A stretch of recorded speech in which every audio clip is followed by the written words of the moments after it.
that most of you guys picked that you want to see this debate is patriarchy bad for men and women?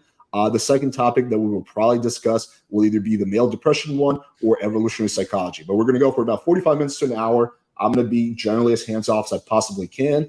If one person is not able to speak or I feel someone's derailing, I will jump in. But again, I'm going to be mostly quiet. It's mostly going to be the people on the channel.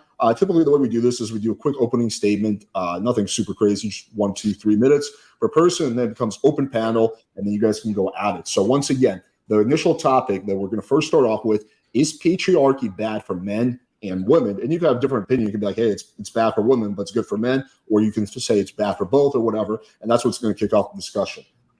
Okay, so without the way, let's get started. Angela, since you're first in the order, do you want to start or? Yeah, sure. I will start. Yes. Being that I was lastly introduced, I might as well go first. I do believe that the patriarchy has done its job. I don't believe that it's necessary for men or for women anymore. I believe that we live in a society. Oh, what's up, Malek? I do believe that the society that we live in now, it's just moving forward. And I think that we do need to focus on the evolution of men and women. So I don't really know how referring back to a blueprint that worked in the 1950s is going to be something that we can just, I don't know, progress. That's just me. So, yeah. Now, let me really quickly explain to you. So the proposition we're discussing is patriarchy good or bad for men and women? So you can think it's good for men, bad for women. You can think it's bad for both. And we're just doing quick opening statements, about 1 or 2 minutes. And then after that, it's going to be open panel. You guys are going to go at it. And in an hour, I will introduce a different topic. All right, Andrew. Yeah, I think the patriarchy is awesome. It's good for men and women. It's also necessary. So it's a logical necessity. In order to maintain society, you have to use force. It doesn't matter if you're maintaining it at the law enforcement level or you're protecting it with the military. Men are the only ones really who are going to be able to maintain that force. Whether people want to believe that or not, it's true. And so, yes, patriarchy is not only necessary, but it's always going to be the default on every society everywhere on planet Earth at all times. And there's really not anything you're going to be able to do about it. No matter how much you push towards egalitarianism, it's still going to end up being patriarchal. And that's kind of a descriptive is. So it depends on how people want to define patriarchy. But from my perspective, yeah, I think patriarchy is not only good, but necessary. Okay, cool. Michael, you are up next. Yeah, like Andrew said, it depends on how we define it. If it is the idea that men are going to take roles that require more physical strength or more assertiveness, then yes, by default, we're just going to be living in a patriarchy. If patriarchy means that there is a nefarious attempt specifically just to keep women down for the sake of keeping women down, I don't necessarily agree with that to the same extent. But if there is a patriarchy, one of the main victims of the patriarchy are going to be men who suffer from depression more, who commit suicide more, who die from accidents more.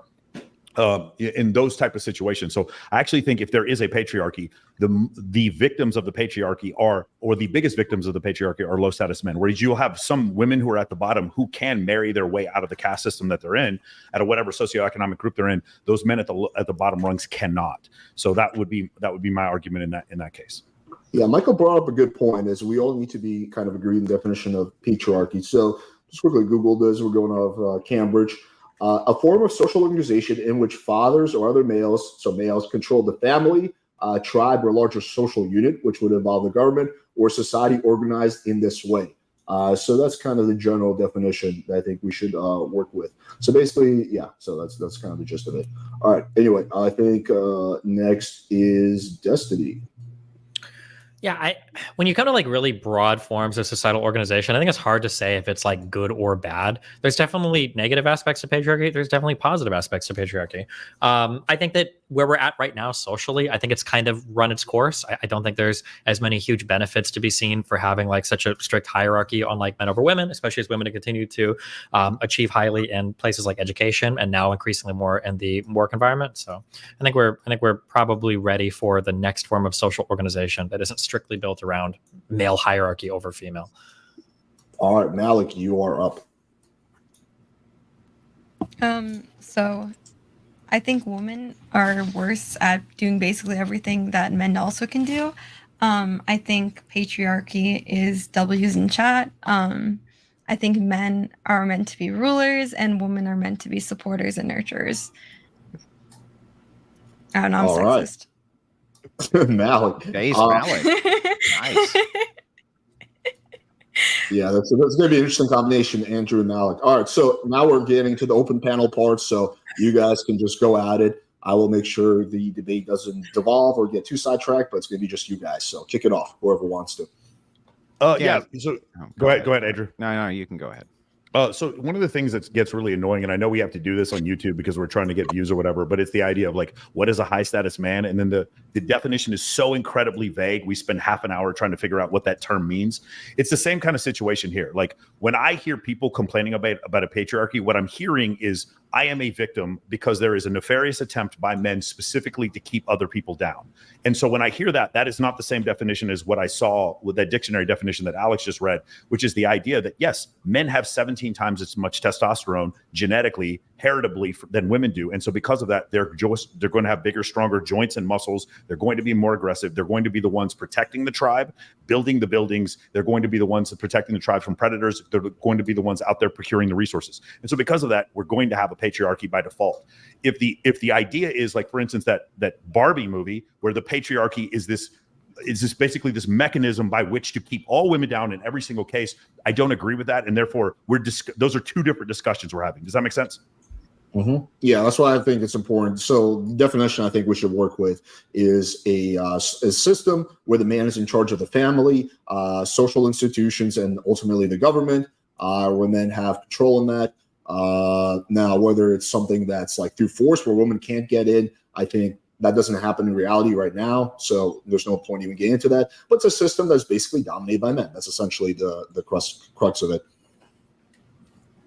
Yeah, I think the issue is that when we talk about like differences in testosterone and ability to defend people from like violence, these are like the least important things that exist in society today.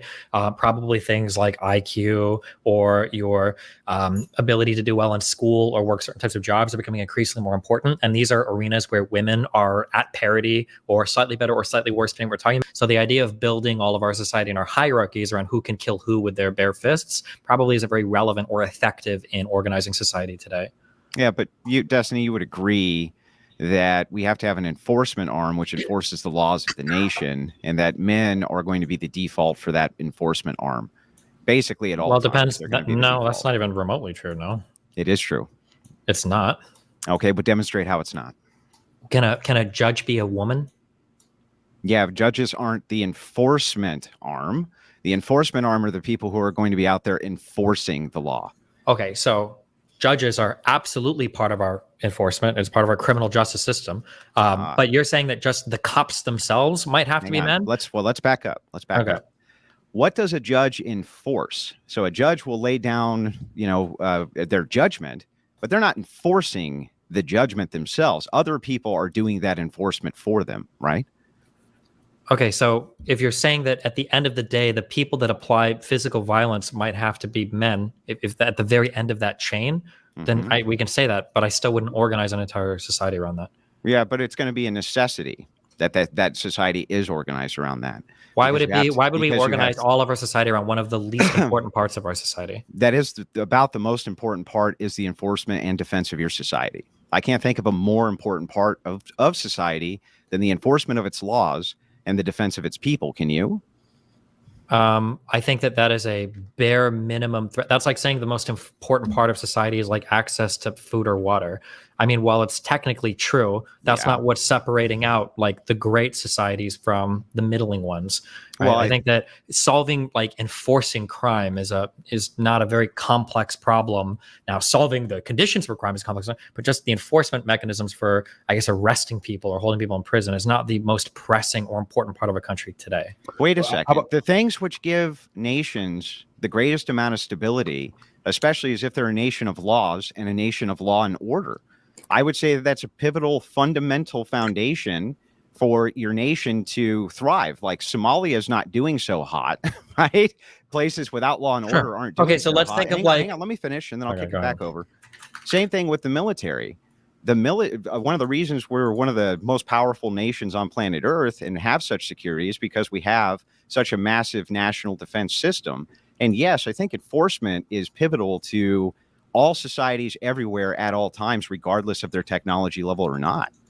If you're comparing like what country is more successful, Germany, France, the UK, Norway, Sweden, the United States, Canada, at any point in this conversation, is the enforcement mechanism for cracking people on the street ever entering the conversation? Well, it's assumed.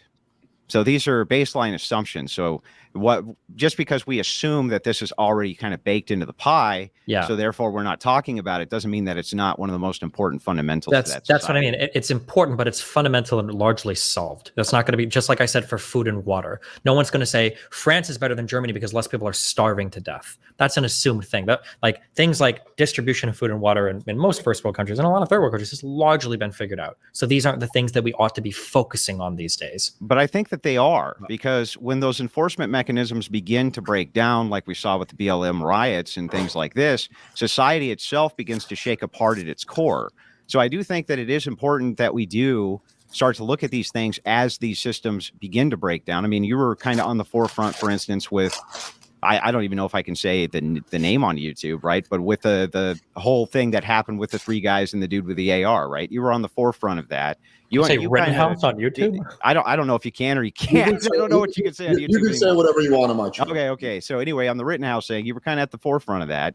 You understand that in a nation of laws, when you have a breakdown of law and therefore enforcement, that defaults back to something that's more primitive, which then becomes males who are enforcing whatever their own law is. I mean, so I think that this is something that is pivotal and it is happening in society. And that's another helpful case for why the patriarchy is good. I think Sartain wanted to say something, so let's just make sure he gets a chance to speak. So there are multiple facets, right? So if you take like a hierarchy of needs, if society is running properly, you don't need as much law enforcement. Like I had a buddy of mine say, laws are only, as Bradley, he was saying, laws are for people. If you have a society full of nothing but good men, you don't need laws. But the problem is, like, for instance, if I live and I have a nice day and all the thing I'm worried about is like buying a gift for my wife or taking my dog out to the park, and then all of a sudden somebody starts choking me, the most important thing in the world becomes air, right? Now, all of a sudden my priorities change to survival. I think Andrew's correct. If we get to a point where things break down, it's like, are the men who conduct the violence the most important parts of society? When you're Ukraine and Russia invades, then they become the most important part of society. During other parts of time, maybe they are, maybe they aren't. But my point is, I just so we can, play devil's advocate here, Destiny, let's just say that you're right, that it's the least important part of society. The testosterone argument was that men are going to be more assertive, and therefore, because they're going to be more assertive, they're going to have roles in, like, say, politics, as executives at different companies. They're just going to have those roles more. Like, I was in the U.S. military, and we tried to get as many female pilots in the U.S. military as possible. It was definitely an organized effort to do so, and there were still 8 or 9 times as many men as women pilot applicants, because men in those fields just had the proclivity to want to do those things. So that was my argument before, instead of saying, well, men are only there to just conduct violence. Men are also just more assertive and want jobs that deal with like problem solving as far as construction. Unless you think that that's not the case, that like maybe women would take those jobs if things were more egalitarian. I think men are more interested in being politicians. They're more interested in being firefighters. They're more interested in being construction workers. They're more interested in being in the infantry than women are. I think in the most egalitarian society where everything has been 100% socially equalized, I think you'd probably still see a pretty big difference between the types of jobs that men and women choose. Sure. I wouldn't deny that. I don't know if I would consider that patriarchy at that point. But I mean, yeah, which goes back to my original argument. I don't think that's patriarchy. I think men being more assertive is just a function that leads to a society that we're in now. And it's not good or bad. It's just the way that it is, because we had 2 genders in the species, and one of the genders had to compete and had to protect the other gender. And therefore, that's why we're bigger and stronger. And that's why we tend to be more assertive in our different roles in society. Yeah, that could potentially be true. But I think the difference is that do we have a society, like Michael says, where men just gravitate towards different jobs as women do? Yeah. Or do we have a society that Andrew wants where it's like women aren't allowed to go to school or something? I think that's the difference. Wait. When did I say that? Aren't you opposed? I thought we had a debate once. Aren't you opposed to women having a college education? No. Okay, I'm mixing up with someone else then. Okay. No, but some people, only, hang on. I think and kind of the other thing to push back on that, so that women have always traditionally done, since they've been allowed to go into education, they've always outperformed men. Always. They've always outperformed men from the educational standpoint. This has always been the case. At the college level and even pre-college level, they've always outperformed men. The reason for this is because it's more conducive for women. That type of setting's more conducive. There's far less rough play. There's far less, of this type of thing. But they pretty much always outperform men. So that's I'm kind of giving you that. But also, just so that you understand, and I kind of take issue with what Michael's saying here. What I'm talking about is a foundational level. So I'm saying there's an equalization of force which does not exist. So egalitarianism in itself, I think, is false anyway, because there is no such thing as an equalization of force between men and women. I think that necessarily you're always going to have patriarchy in one form or another, regardless of how much you try to push towards egalitarianism, because it's impossible not to, because of that equalization of force differential. And that equalization of force differential is so wide that a small core of men can basically overrule a large body of women, but the opposite can never be true. I want to also let Angela and Malek get their words in, because they haven't literally said anything the whole debate. So, let's just go with you, Angela. My biggest issue with what Andrew is saying, that we can't be in an egalitarian society. I think I guess, like, if you want to go off of like what you only know, saying that, men have always worked hard, they've been the laborers of America. But I think that if you look at the stats now, that men are no longer working and going to school. So I'm really curious as to how it can't be an egalitarian society if they're not putting in the work that they used to. Well, because it necessarily can't actually be equal, because there's no equalization of force. Women will always have to depend on men to enforce their rights, and they'll always have to depend on men to enforce their well-being. They'll always have to depend on men to make the enforcement for all of the things that they want and desire for themselves. They can't enforce those things on their own. They need men to enforce them for them. And men do not need women to enforce their own rights. They do not need women to enforce their own agendas. They don't need women for any of that. But women necessarily need men to do that for them. Could I say it like this, maybe, Andrew? At the core fundamental, the basis of society, you need men willing to do violence in order to protect the rights of other people. Well, it's not just that, though. So I want to be very clear with this. It's not just that you need to have aggressive men who are willing to conduct violence in order to keep a society together. It's that fundamentally women must depend on men to enforce their rights, period. Period. They have to. So egalitarianism, I think, even as a proposition, is false. I don't even think it's possible. I think from a foundational level, it's always going to be patriarchal due to this gap.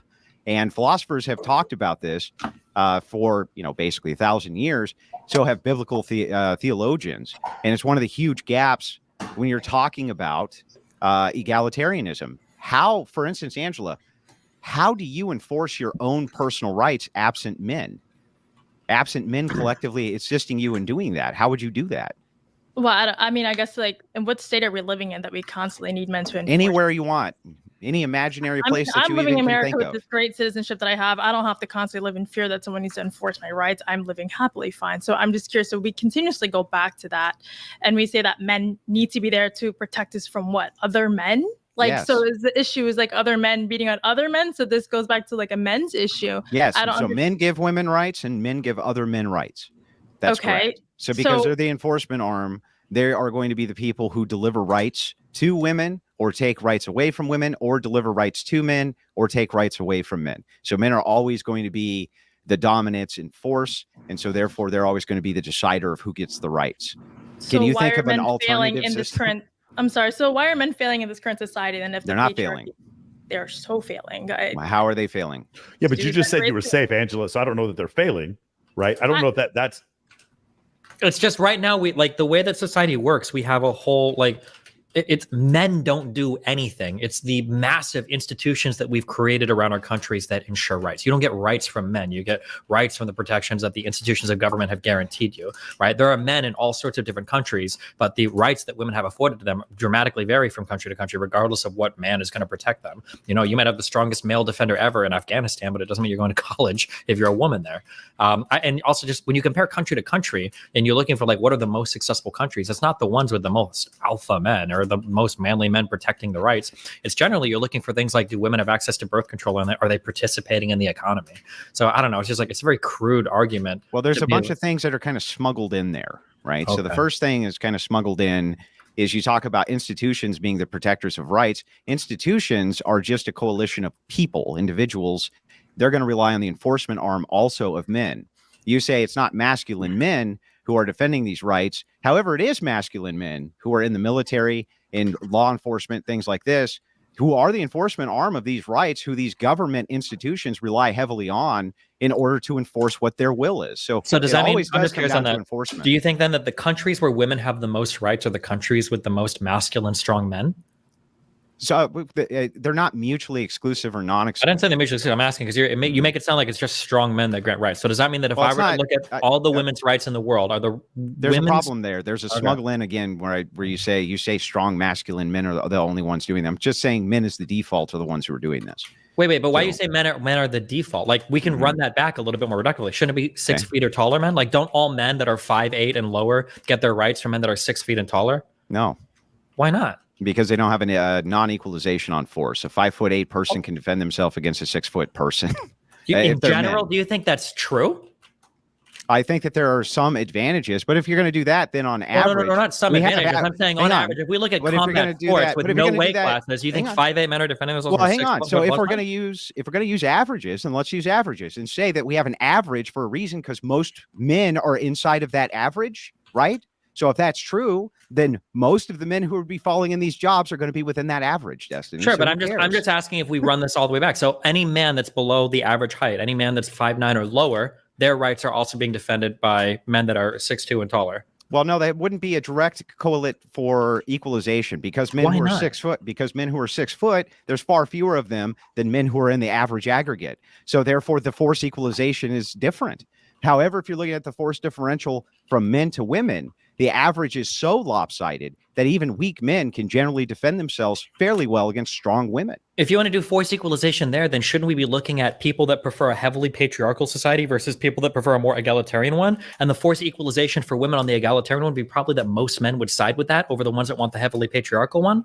Yeah, but that would go with my point, which is that men are the ones who are the rights givers.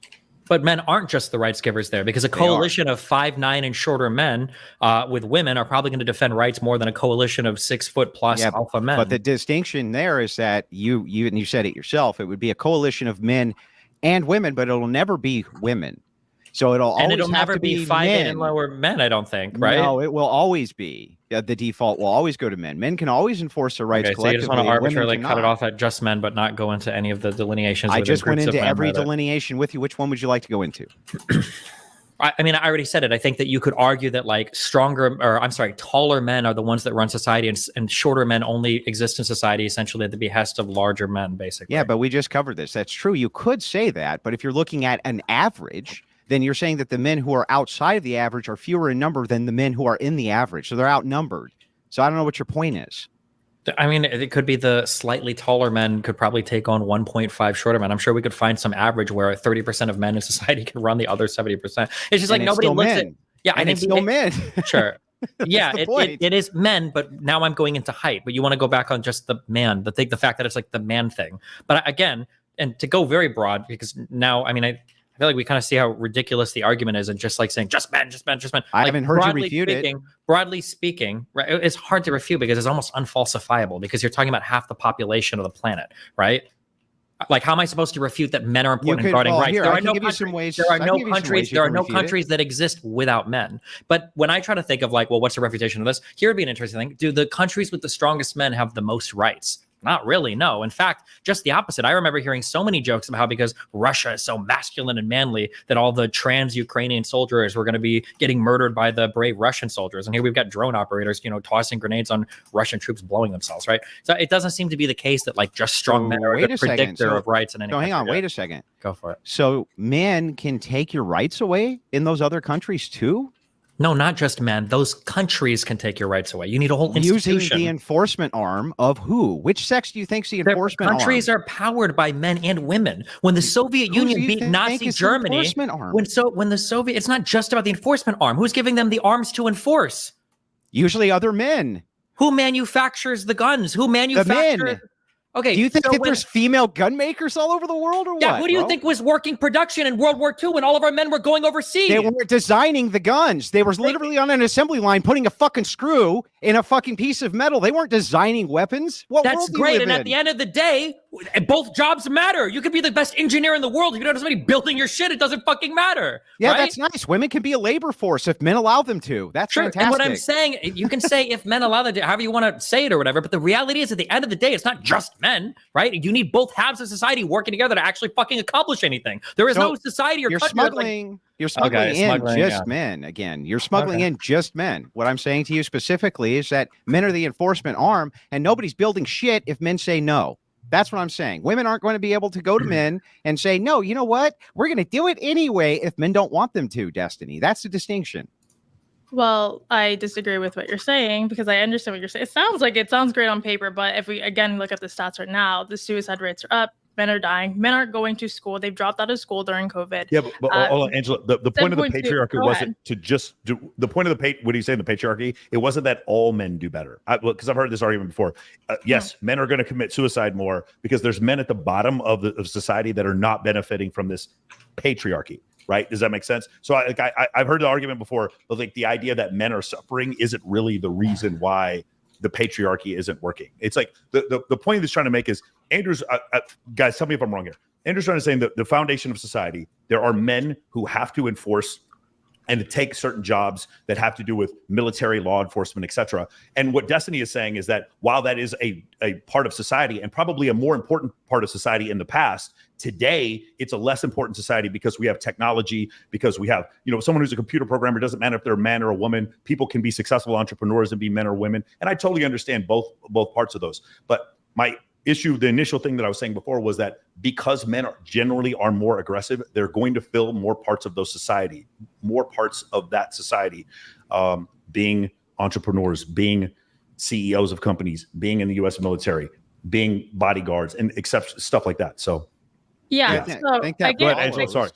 No, sorry. Yeah, so I mean, I hear everything you guys are saying, but this all sounds like it's just like labor force jobs. But meanwhile, like the society is thriving off of multiple things that doesn't require you to just be like a fucking barbarian. So I don't understand why we continue to go back to the state of mind because both things are important. Because both things are important, but it's completely just highlighted the fact that it's only men. But if you really look at it, women are thriving in it. Women are working more. 7.2 million men aren't working. So what are those men doing that they're contributing to the patriarchy that's so important that men can't enforce those guys who aren't working, who aren't doing shit? So I'm confused. Wait a second. Women are only able to work in modernity the way that they are because men maintain the entirety of the infrastructure inside of every single nation on the planet. Women do not maintain infrastructure. Their top jobs are teaching, serving, things like this. They don't work in infrastructure. They don't work in paving the roads. They don't work with the air conditioners. They don't work with the electricity. They don't work with any of these things. At a very low scale, do they work in any of these industries? The scales are so lopsided that you almost can just take the women out because they're so irrelevant to most of these industries. So the thing is I got to ask you, like you say, women are doing all these great things. It's like they're all enabled by the patriarchal system, which literally has men competing with men, which we're supposed to be doing. And we love to do that for, status, for all of these different things. But the entirety of the world that you live in currently, that women are thriving in, all of it is maintained by men and very little of it is maintained by women. Do you think that in a society without men, women couldn't do these things? Like you're picking the most, not to sound mean, but like you're picking like the bottom. These are the bottom men of society. These are the, not to be mean, but these are the bottom of all electricians men. Are the bottom of society. That's shout out to the U.S. Army. I'm sorry. Electricians are building the roads. I said the infrastructure, and yes, they are building. Electricians are building the most, and also yes, electricians are trade jobs would go underneath college jobs. If you want to compare them to other, why would they go underneath? What's why Malek get awarded? Wait, underneath. They're underneath because they require less training and they pay less. They don't require less training. They, by definition, do require less training. Then show me the definition where college degree means less training than a trade degree.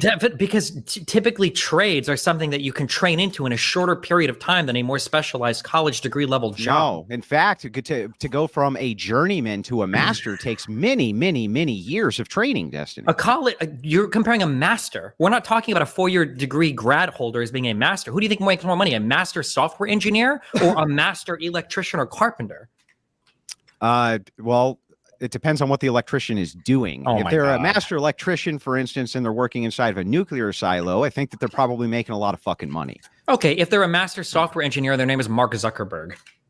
Yeah, I mean, he's we going to can play make a that lot of game if money, you but want. that's an I don't- exception now to you're- the. yeah, Now we- Zuckerberg, does I he know have a it's an college exception. degree? Didn't So he you're saying drop out of college? you're saying on exception, you think people in the trades make more money than people with college degrees? If they're men, yeah, often they do. Yes, that's correct. It's Often catching they up. do. It's I'm de- asking for. I'm asking on it's definitely average. catching up. It's definitely Okay. catching up because what's happened is the labor force is not really there's a lot of men out there that are not working. And we had Waller on our show, Justin Waller, and he talks about like when he has union people that come on to work on some of his building sites, his construction sites, those guys, he would take those over a master's degree 100 times out of 100. Now, is that an exception? Is that everywhere? Wait, over Not a master's necessarily. degree for Wait, what, doing hang on. construction Let's work? let Malek just get one word in. She hasn't spoken. Yeah, Malek, go ahead. Go ahead, Malek. Sorry. So in regards to like women being in the workforce, I think Angela was the one who brought that up.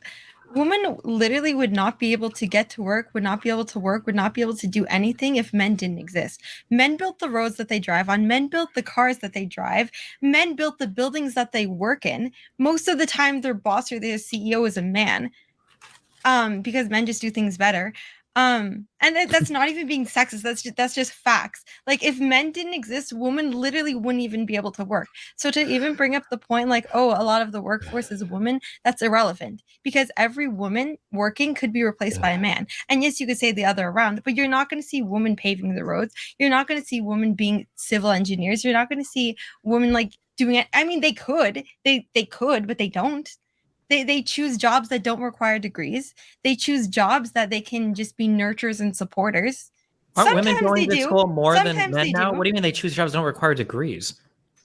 The average woman, but look at the industries they're in. okay. I guess nursing requires a degree, right? There's a lot of female nurses. Mhm. But like It's not a lot 4-year of degree sometimes, but yeah.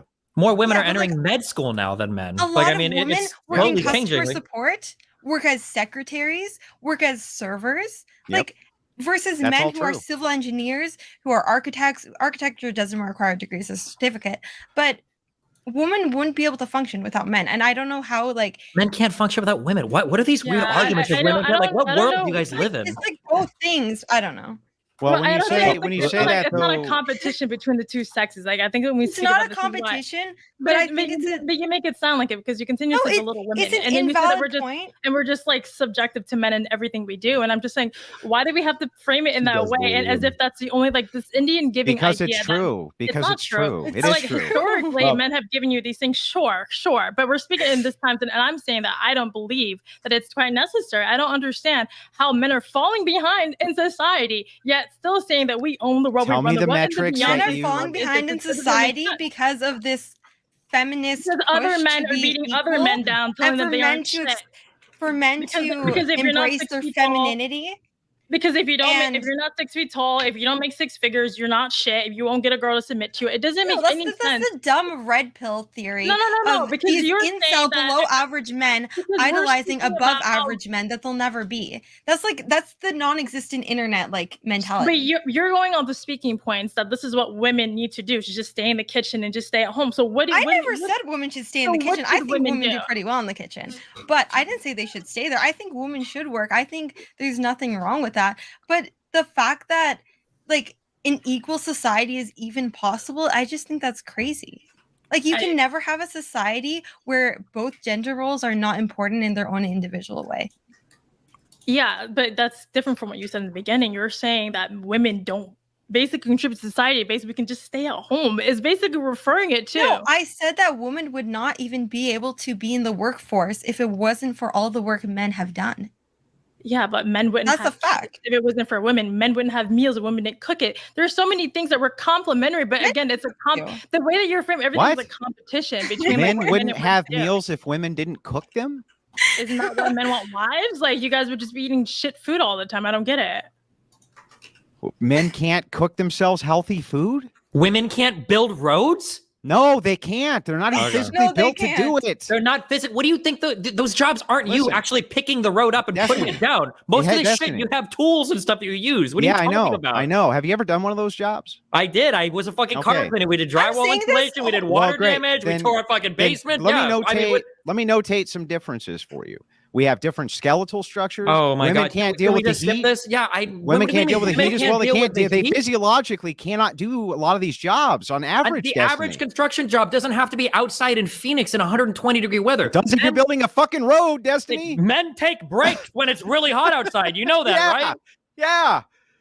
And they're going to have to work in those conditions, right? Again, the constant back and forth. Like I'm trying to understand this, and maybe I don't get this, but if you guys were building roads and infrastructure and there weren't women, would you still be doing this shit? Would you just be living in huts and sleeping on futons? Again, it goes back to we do need each other. You guys do this shit for women. Women do shit for men. So again, it's egalitarian. I don't give a fuck what anyone says. That doesn't make sense.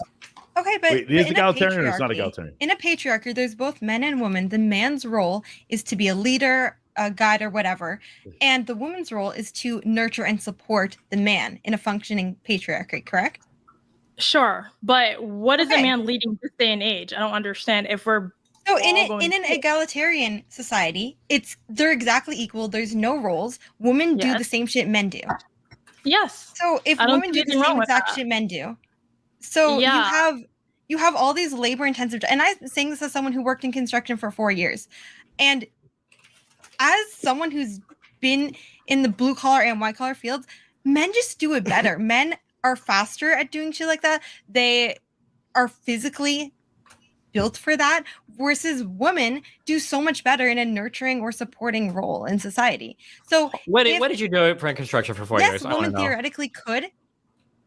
Wait, I'm curious what your job was for what? Because no offense to anybody that works these jobs, most people I knew were lazy as fuck. Okay, blue collar guys, or at least in the industries I worked in, are not running around like working super fucking hard. Blah blah. You're generally doing as little as you can to cash out as much as you can before the fucking somebody catches you jerking off or messing around or whatever. Like it's not like these people are out here like fucking Arnold Schwarzenegger, like building entire fucking houses in their back. Like what are we talking about right now? Yeah, well, yeah, they are. And they are working hard. They're working long hours. They're working 60, 70 hours a week. They are hauling extraordinarily heavy things. Their work requirements for even basic factory work is very strenuous on the body. What the fuck are you talking about? Again, I think that I was curious what Malek's job was. So, I don't know. I don't think I used to work with turbos. In the construction industry. You think that I'm going to use my experience in the construction industry, for example. Are you saying, Andrew, Destiny, that are you saying that working on robotics and working on machines is not hard, difficult, strenuous work? Because it is. I've never seen an industry where everybody is hardcore busting their ass like constantly on the shit they're doing. Not I'm pretty everybody, sure even the meme is that like if you drive around and you see people working on roads and shit, 95% of the drive you drive by, they're literally just fucking standing there. Now I know that's not happening all the time, okay? But I'm pretty sure blue collar, white collar, most people are just trying to do the least amount of work they can to get by. Like that's generally let me the case of most people. A few points that I would agree that in basically anywhere you go, that there's a core group of people who tend to do more work than anybody else does. Okay. So I'll agree that that's true, but I don't think that takes away from the fact that yes, these jobs are difficult. They are strenuous on the body. They do require a lot of work, and people are working extremely long hours. And yeah, I do think that they're busting their ass. And I do think that from a physical standpoint, that women are not going to be doing logging, and they're not going to be doing line work for power lines. And they physically, I don't think most of them are even capable of doing that. Can you meet me halfway here? No, I think they can do the job. Okay, on average, because the jobs suck. And chances are, if you're part of a lower class family, men are just dumb. The ones that do those jobs, Andrew, yes, they are. Yes, no, they're not. That's the whole point. Okay, sorry, you're wrong. Why do you think they're dumb? Why do you think that these people are dumb? Because the more successful linemen are dumb. I know this is hard and offensive or whatever, or triggers you or whatever to hear it, but right now, society is oriented around high IQ workers tend to earn more money. If you were to take the collective IQ of people working in trades and compare them to people working white collar jobs, the people working the white collar jobs are smarter. Smarter men don't roof. Smarter men aren't doing power lines. Smarter men aren't doing construction. They're in fucking air conditioned offices earning 2, 3, 4 times as much and take their family to Disney World twice a year. You're talking about an amount of jobs which is minuscule and not even available to most human beings, let alone men. What do you mean? There's been a greater jobs. Demand right now for middle class, for college educated workers in the United States than there probably ever has been in all of human history. So backing up, that really doesn't negate what I'm saying, which is that there's still only a minuscule amount of these positions where you're earning $300,000+ a year for any human being on Earth. 300,000, earning 70,000 a year. Earning $100,000 a year in a trade is not hard, Destiny. You're wrong. Yeah, I'm not wrong. You don't earn on average 100,000 a year in a trade. Well, if That's you just take not true. if you take an average for a journeyman, I bet you it's around 50, 60 grand. And I guarantee you that anecdotally, at least, most tradesmen you talk to, because the hours they work, probably earning around 80 to 100K. Yeah. Okay, if you want to go and work 2 jobs, you can do that as a white collar as well. I'm not going to compare people working 80 hours a week. Well, this is part of the confines of the job requirement, though. You can't leave a line that's running because the fucking clock whistled. You might be able to do that in the white collar world, but part of the job for maintaining these systems is keeping them up 24 hours a day. It's part of the requirement. Okay. I just want to hear then I just want to hear your commitment. So you think that trade workers on average will out earn degree workers? We'll say STEM degree, obviously not like an arts major or something. You're just making shit up. Wait. Okay, so you don't think they out earn them? Do you think people that work in the trades will out earn people on average that work in that get STEM degrees? You're literally straw manning my argument. Repeat my argument. So I'll tell you what. Repeat my argument back. Repeat it back. I want to be good faith with you. Just repeat the argument back. Can we try something here real quick, Destiny? So I think what the argument is the college degree means less the more people that get college degrees, and so those men who get college degrees, not all of them are getting bachelor degree level work. I know I didn't. I got a college degree from UT Austin. I ended up managing a fucking strip club, or I was a DJ at a strip club afterwards. There were no jobs after 9/11. So not necessarily what's happened is those people who work in trades, it's caught up because a lot of people who get college degrees aren't getting those jobs. Now you're correct. If we're just talking about people who get master's degree levels jobs, then for sure they're making more money than trades. But what Andrew's saying is like not everyone has those jobs. It is not the right. There's an availability. There's a limited availability. Only 26% of the population makes more than $100,000 a year. So we're not talking about just. I'm just saying that on average, a STEM degree person is going to earn more than on average a person for sure. But can you tie that into what that has to do with what we're talking about? Because you said women don't want to work those jobs, right? And I also said they can't physically do some of those jobs. That's fine. You said women don't want to, and I said that's true, but neither do men. In a lower class family that are working those jobs, where the IQs run lower, where the college education runs lower, somebody's going to be working those jobs. It's probably going to be the men, and the women are probably going to either be working a fucking service job or they're going to be staying at home taking care of the family. Which of these jobs do you think are low IQ jobs? Trades on average are probably going to skew lower IQ in terms of being capable than STEM related jobs. Can you demonstrate that? I'm actually curious. Bro, now. I'm not even. No, you're so fucking retarded and bad faith. You're going to sit here and pretend otherwise. Like that is like almost self-evidently curious true. Now I'm curious. That's almost self-evidently going to be true. Why would that be self-evidently true? I think, Andrew, if he's just talking about STEM, because remember before the discussion was college education all across. I know some really stupid people that have bachelor's degrees. I don't necessarily think that's the case. But if Destiny is just specifically talking about science, technology, engineering, and mathematics, they probably do have on average. Yeah, but there's overlap IQ. When you're talking about some of those jobs with what you would consider to be these infrastructure jobs. That's the problem that I have. Correct. So I want to know. What I want to know is like, if you're saying that somebody who gets a STEM degree, right, in nursing, for instance, right? Do you consider that STEM? I don't know. Do you consider that STEM? Science, technology, I guess. Yeah, sure. I guess I would too. Sure. I don't think that nurses have a higher IQ than electricians do. I don't believe that. They probably do. That'd be my guess. Then let's find out. Like, I'm willing to be wrong, but I don't think they do. Well, I would jump in just to say that maybe I don't think so. I would say maybe they do, because I think that it's all about how you make your money. And I think that if you're just going to use your back labor to work, I mean, how long could you really go before you feel like I'm making all this money and I'm depressed and life sucks, as opposed to someone who learns how to make their money a lot smarter because they have a higher IQ. So I don't think that you're actually arguing that in good faith when you say that you don't believe that. I mean, as somebody who has a background of working in the fucking nail industry, we make a lot of money. It's quite fucking miserable. My whole family makes a lot of money, but they're miserable. Me diving into a new space where I have to explore other parts of my brain other than just physical labor, I think that's different for me, but it's the way that we make money. It's just different. I think that it's just briefly, just so I just, sure. And then I'll give you the floor back. Right. Sure. But you said that you think I'm arguing what in bad faith? Because it seems like you're not trying to understand what he's trying to say. Because I believe that I do understand. Do you want me to repeat it back? Sure, repeat it. That way you know that it's not in bad faith. So my argument, this has gone from a foundation for why it is that men are necessary in a patriarchy, is necessary for enforcement, and the conversation graduated from there into what types of jobs men and women can even do, what they're even capable of doing.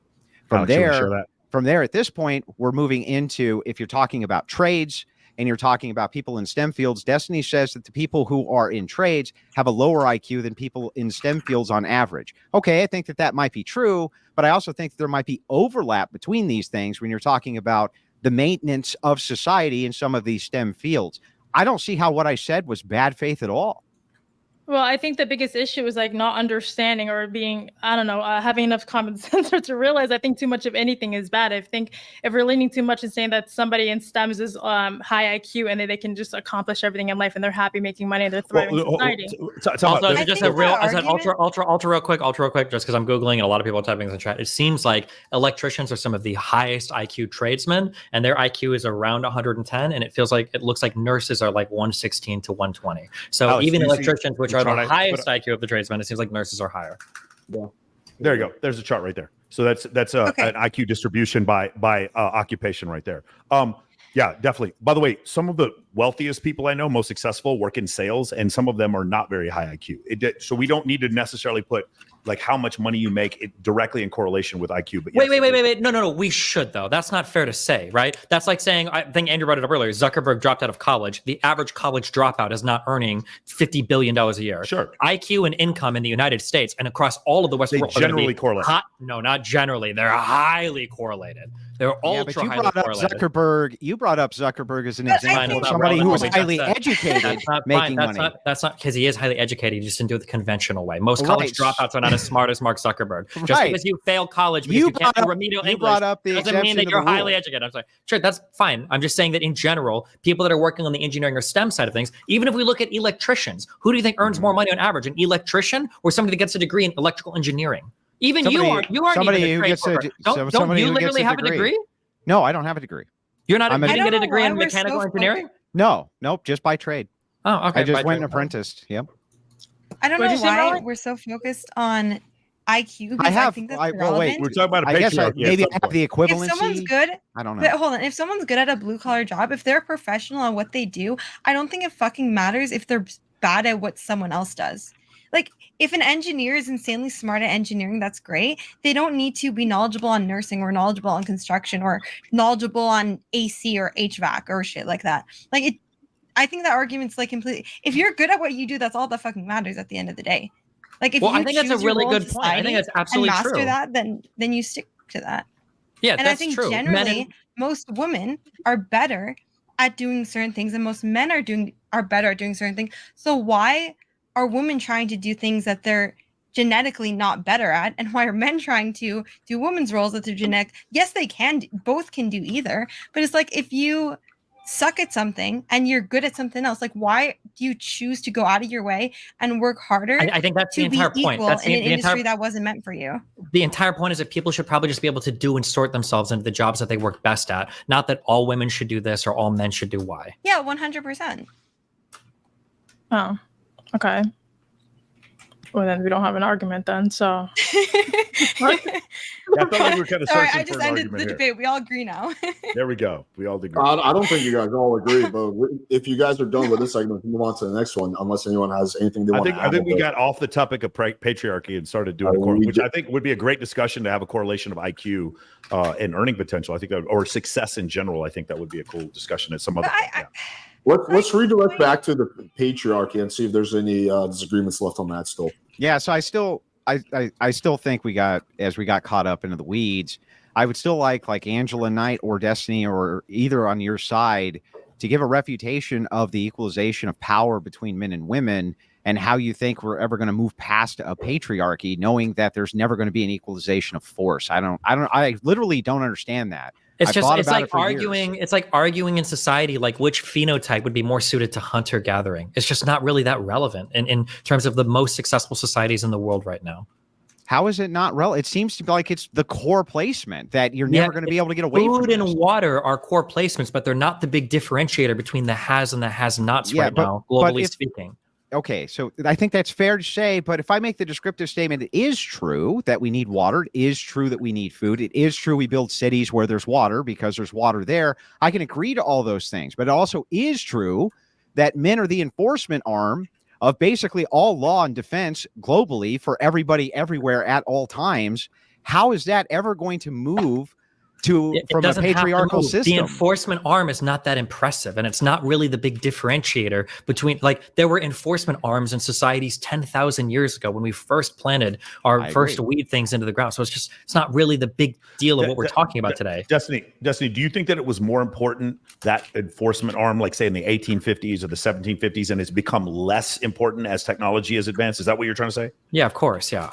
Okay. How is it less important than it was in the 1700s? I just want to get his full idea here. And so you think as we go further into the future, we may see a more egalitarian society because technology will take over some of those labor and defense functions that men had? Because I think increasingly our society is becoming more geared around intelligence. Is basically what society is becoming increasingly geared around. Even the way we fight wars is more and more geared around high IQ people operating drones, operating aircraft, operating whatever. Yeah.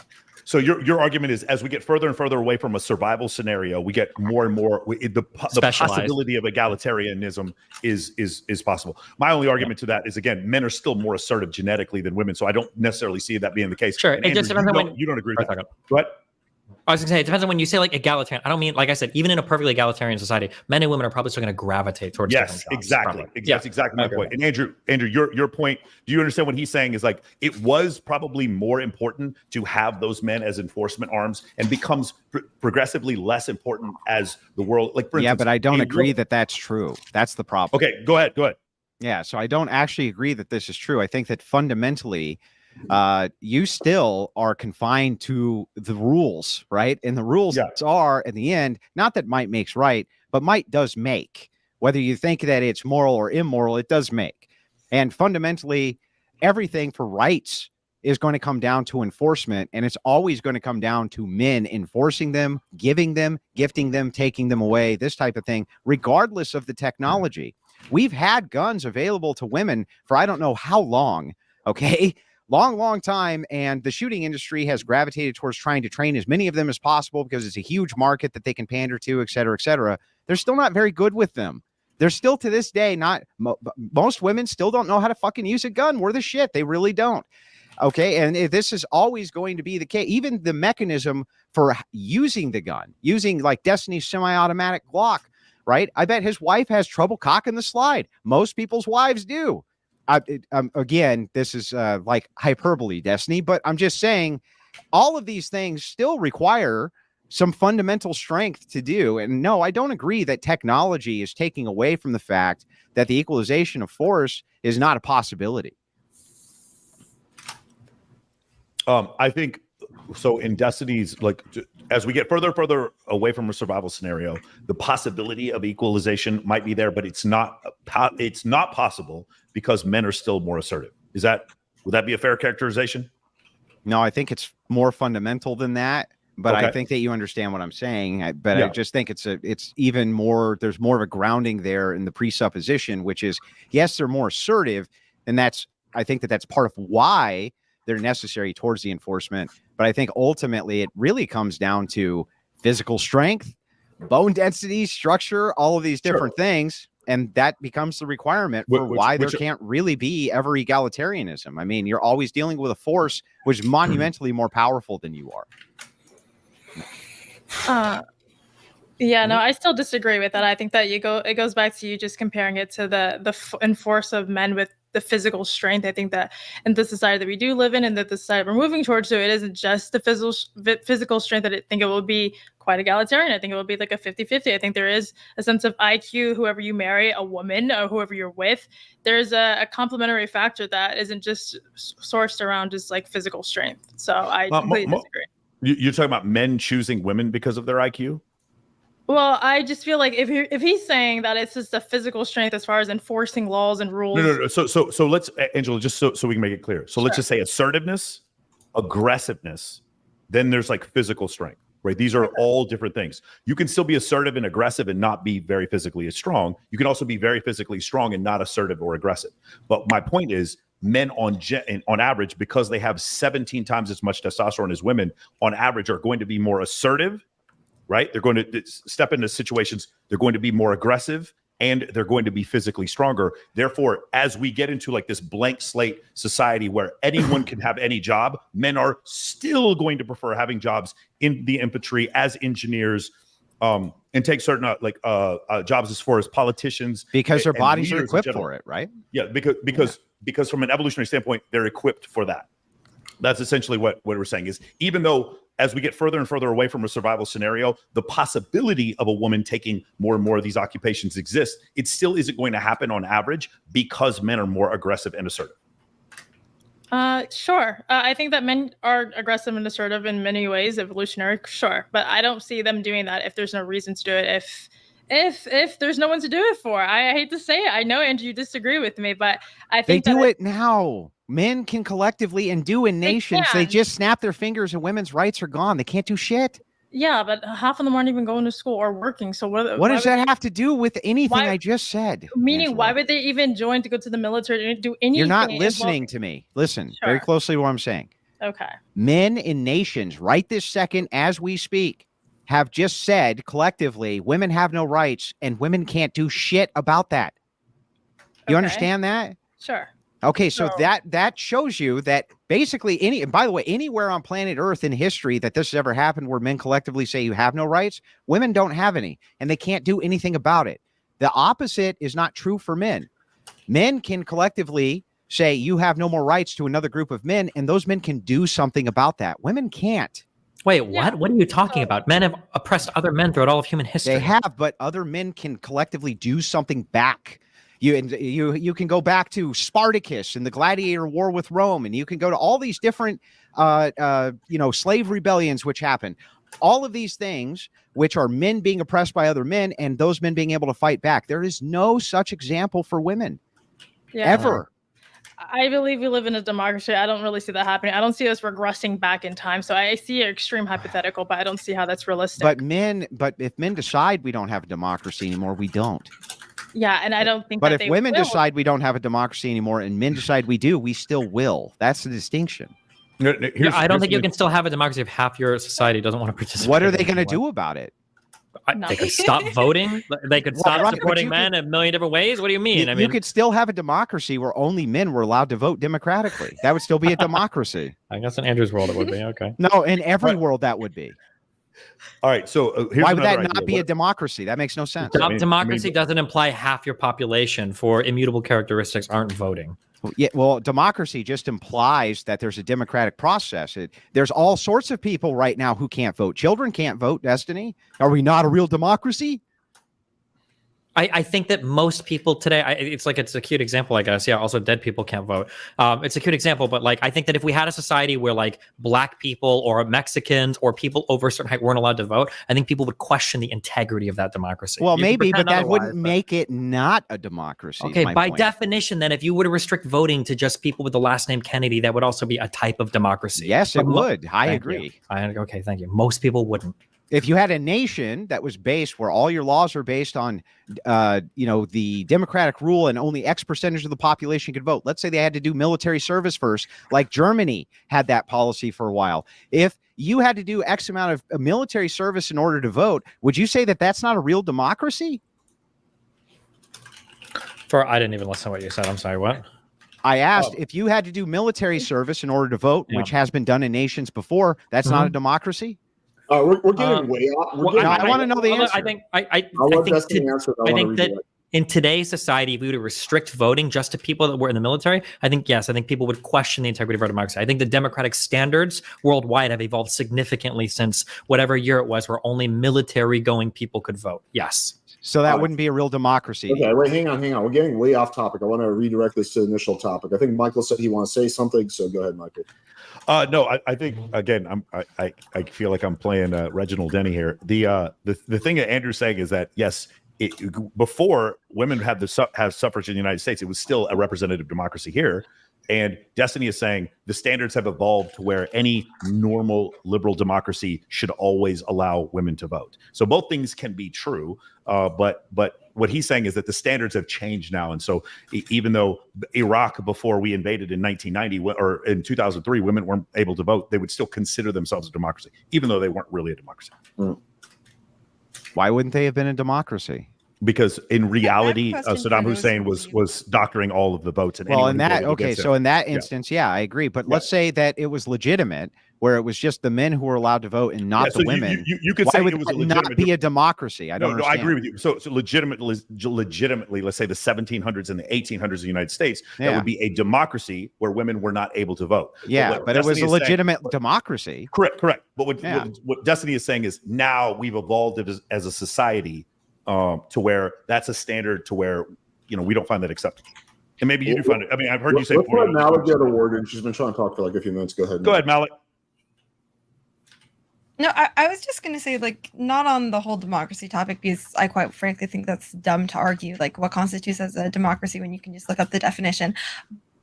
But for those who believe in that an egalitarian society can function, if you think every man and every woman in the workforce today switched roles, would society be able to function as efficiently as it's functioning now? And I don't think it's functioning the most efficiently now, or would you see a genuine decrease in functionality of this, our society right now? You would see a genuine decrease if you did any switch like that. If all black people and white people switch jobs, yes, you would see a decrease. If all Asian people, if all short people and tall people, if all Democrats and Republicans switch jobs, yeah, you would literally see a decrease in the efficient society. Yes, that is true. So if you took a black nurse and a white nurse, or no, if you took a black person and a white person, right, they had different jobs, and you switched their jobs, forget about degrees. If you gave them the same degrees, the same education. Malek, if you took all the nurses that lived in Detroit and swapped them with all the nurses that lived in Baltimore, you'd have an inefficiency. So, any sort of change like that would cause a massive inefficiency. Okay. I don't necessarily think maybe, that is maybe. But you're right. You're right. Listen, if all tank infantry commanders all of a sudden became women, would that cause an inefficiency? Yes. I certainly agree. Forget about their intelligence stays the same. But at the same time, hold on. But at the same time, I flew with a few, 3 or 4 excellent female pilots, and I flew with the majority of the excellent pilots I flew with were men. That doesn't mean there aren't some women that were good pilots. There are some. There's some that are outside the standard. And I never said women can't do these things. Right. But to imply that a theoretical world where everyone is equal would function just as well as a world where it's a patriarchy. Yeah, but Destiny's not arguing that. I don't think anybody's arguing that. All right. All right, guys. I kind of got off topic with the whole democracy thing. I thought we were still disagreeing on that. I think we should move on to the next topic. I'll give everyone closing thoughts. So just go ahead and take a minute or two, make your closing thoughts, and then move on to the next topic. I think the chat is saying that, it's kind of becoming a little circular. So you want to start it off, Angela, since you're first in the order? Yeah, I do believe that society is evolving and is changing. And like Malek said, you can make it whatever you want it to be, and everybody can do whatever job they're good at. And patriarchy sucks. So that's it. Okay, Andrew? Well, if patriarchy sucks, she certainly hasn't made a case for it tonight, and nobody else has either. They haven't even made a single argument for the dispute of the use of force whatsoever, or the foundation. Destiny made this bizarre claim. It's not even that important to society. I made a compelling argument that's probably one of the most important key factors of society.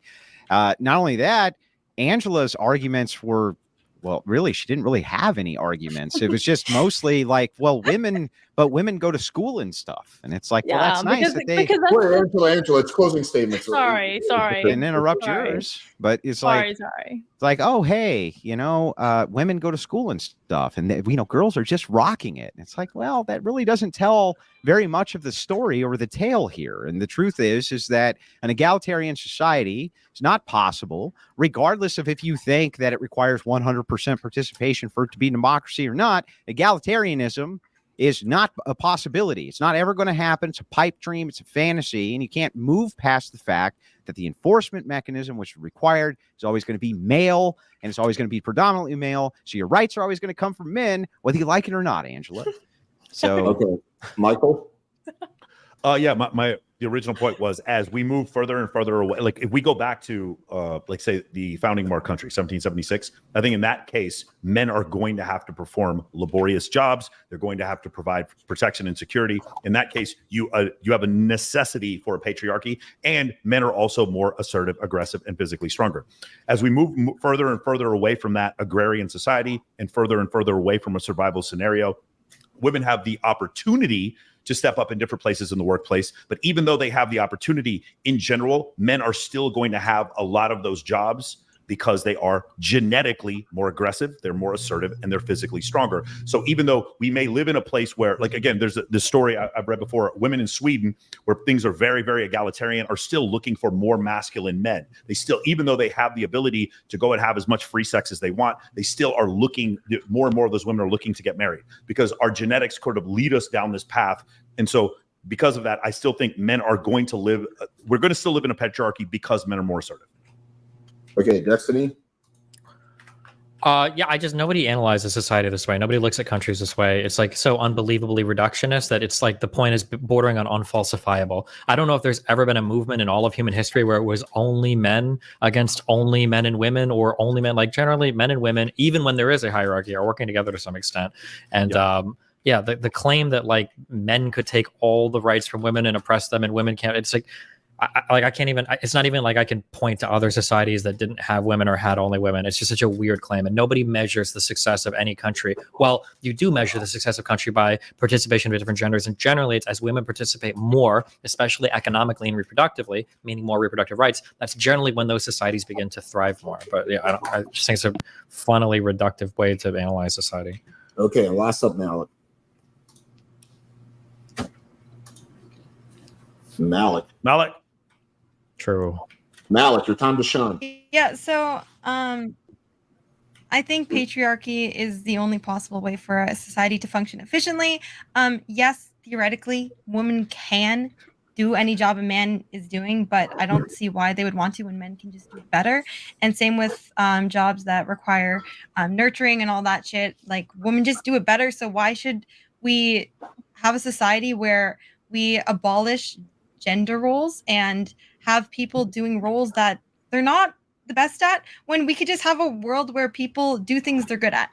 But yeah, I guess like theoretically, like women could do shit, men could do shit, but I just think that's stupid. And I do like that we're getting to a more progressive point where men are able to choose if they want to do a woman's job or a man's job. Yes, I use this term. If you're offended, that's a you problem. And fuck, I forgot my last point. Oh yeah, but women only want to be masculine, and women only want to take on roles that are traditionally done by men until it's shit that they don't want to do. Like, women only want to be masculine when they have the option to. Women would never want to get drafted. Women would never want to be septic tank cleaners. Women would never want to do the dirty, grungy work that they're going to come home every day with a sore back because they've been carrying scaffolding all day up and down hills. Like, women aren't going to want to do that. Like, men do that because if they don't do it, no one will. Like, women only like doing that shit when they have the choice, I feel like. All right. And I personally like being in the kitchen. All right. Anyway, let's move on to the next topic. This has actually got the most upvotes by far, so it seems like people really care about this. So this is the proposition. Male depression is an all-time high. Men are committing suicide in record numbers. Why is this happening, and what are potential solutions? And for this one, I guess we'll do opening statements again. Angela, you can go. Let's keep it a minute or less, though. Let's keep it quick. Wait, sorry, what was it again? So I'll just repeat it. Male depression is an all-time high. Men are committing suicide in record numbers. Why is this happening? Like, why are men more depressed nowadays than they were? And what are some potential solutions? I believe that the depression is at the all-time high because we're so heavily dependent on the patriarchy system for men to operate in the society where it isn't just fully functioning for them to just be back labor mammals, I guess. I believe that we don't teach men how to express themselves and how to navigate through the society we live in now, being that it's driven with technology, AIs and all that crap, not just, I don't know, changing the oil rigs and all that stuff.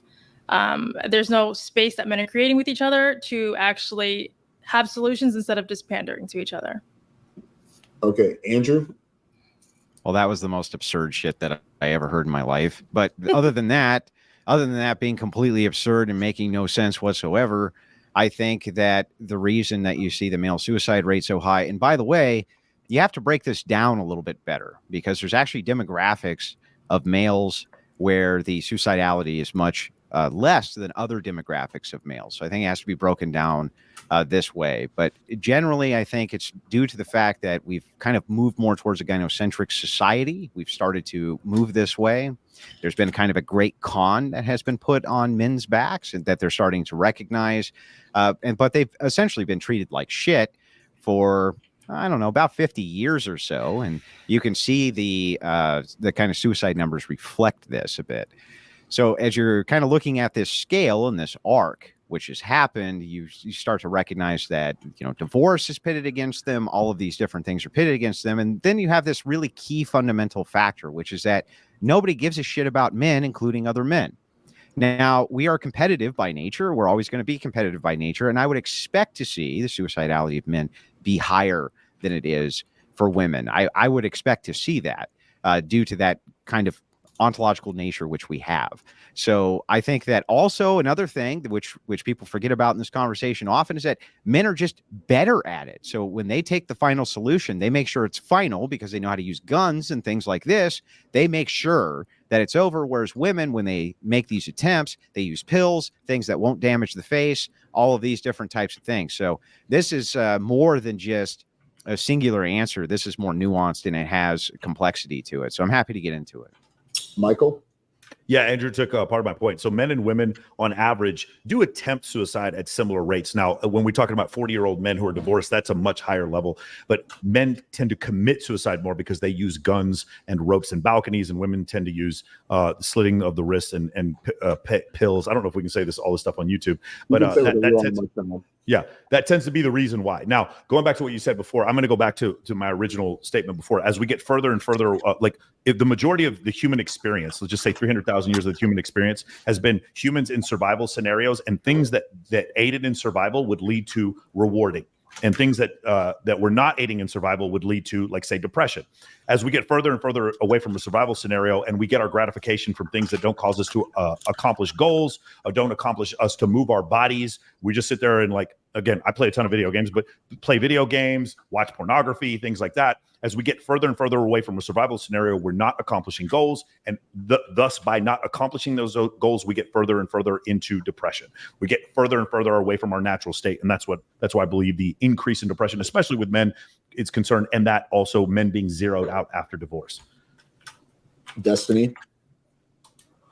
I feel like men have a really hard time, like, sorting themselves out emotionally, especially later on in life. I think, like, the highest age for suicides, I think it's like the 40 to 60 demographic of, I think, for white men are like the highest at risk. And I think a lot of the times it's because it might be because they're divorced. It might be just because they're lonely, but, like, kids are out of the house. They don't have any friends. They don't know how to reach out and talk to anybody. And then men have a really hard time asking for help because I think like 40% of them say that it's, like, too embarrassing to do so, or that, like, they figured it out on their own and they don't want anybody to help them. So I think that men are kind of really in a rough shape when it comes to emotionally navigating the world. I don't know how we can blame it on feminism or anything else when it seems like men have always been predisposed towards higher suicidality than women, I believe. Seems like, I go with that one. Malek? Yeah, so ultimately, it's kind of men's fault. Men don't support other men. Men don't lend an open ear to other men when men are down. If a man goes to another man and says, like, hey, I'm depressed. Hey, I'm going through shit. It's fucking weak. Hit the gym. Like, pussy, soy boy, hit the gym. Like, get off of Pornhub. Like, and they don't, like, men don't help other men going through issues. And because it hurts a man's ego to go to a woman and women often are supportive, but men almost never turn to a woman for emotional support because men have an ego issue. If men were more supportive to other men and men had less of a fucking ego, I think that men would be able to get the help they need. And in addition to that, Andrew brought up the point that like when men commit suicide versus women committing suicide, a lot of times men just do it better. Like that sounds really fucked up to say, but it's true. And then the final point would be, why is it at record high numbers? You have social media, you have all these red pilled shit and like all the social media shit where a depressed single man is at home, goes on his phone, is just scrolling through these billionaires with these supercars, with these models, and thinking, I will never have that. What is the point of living? No girl wants me. I'm miserable. I'm fat. I'm overweight. I'm not fit. I will never be attractive like that. And they feel like there's no fucking hope. And they don't want to go to therapy because it's frowned upon. They don't want to reach out to their friends because they'll get bullied for it.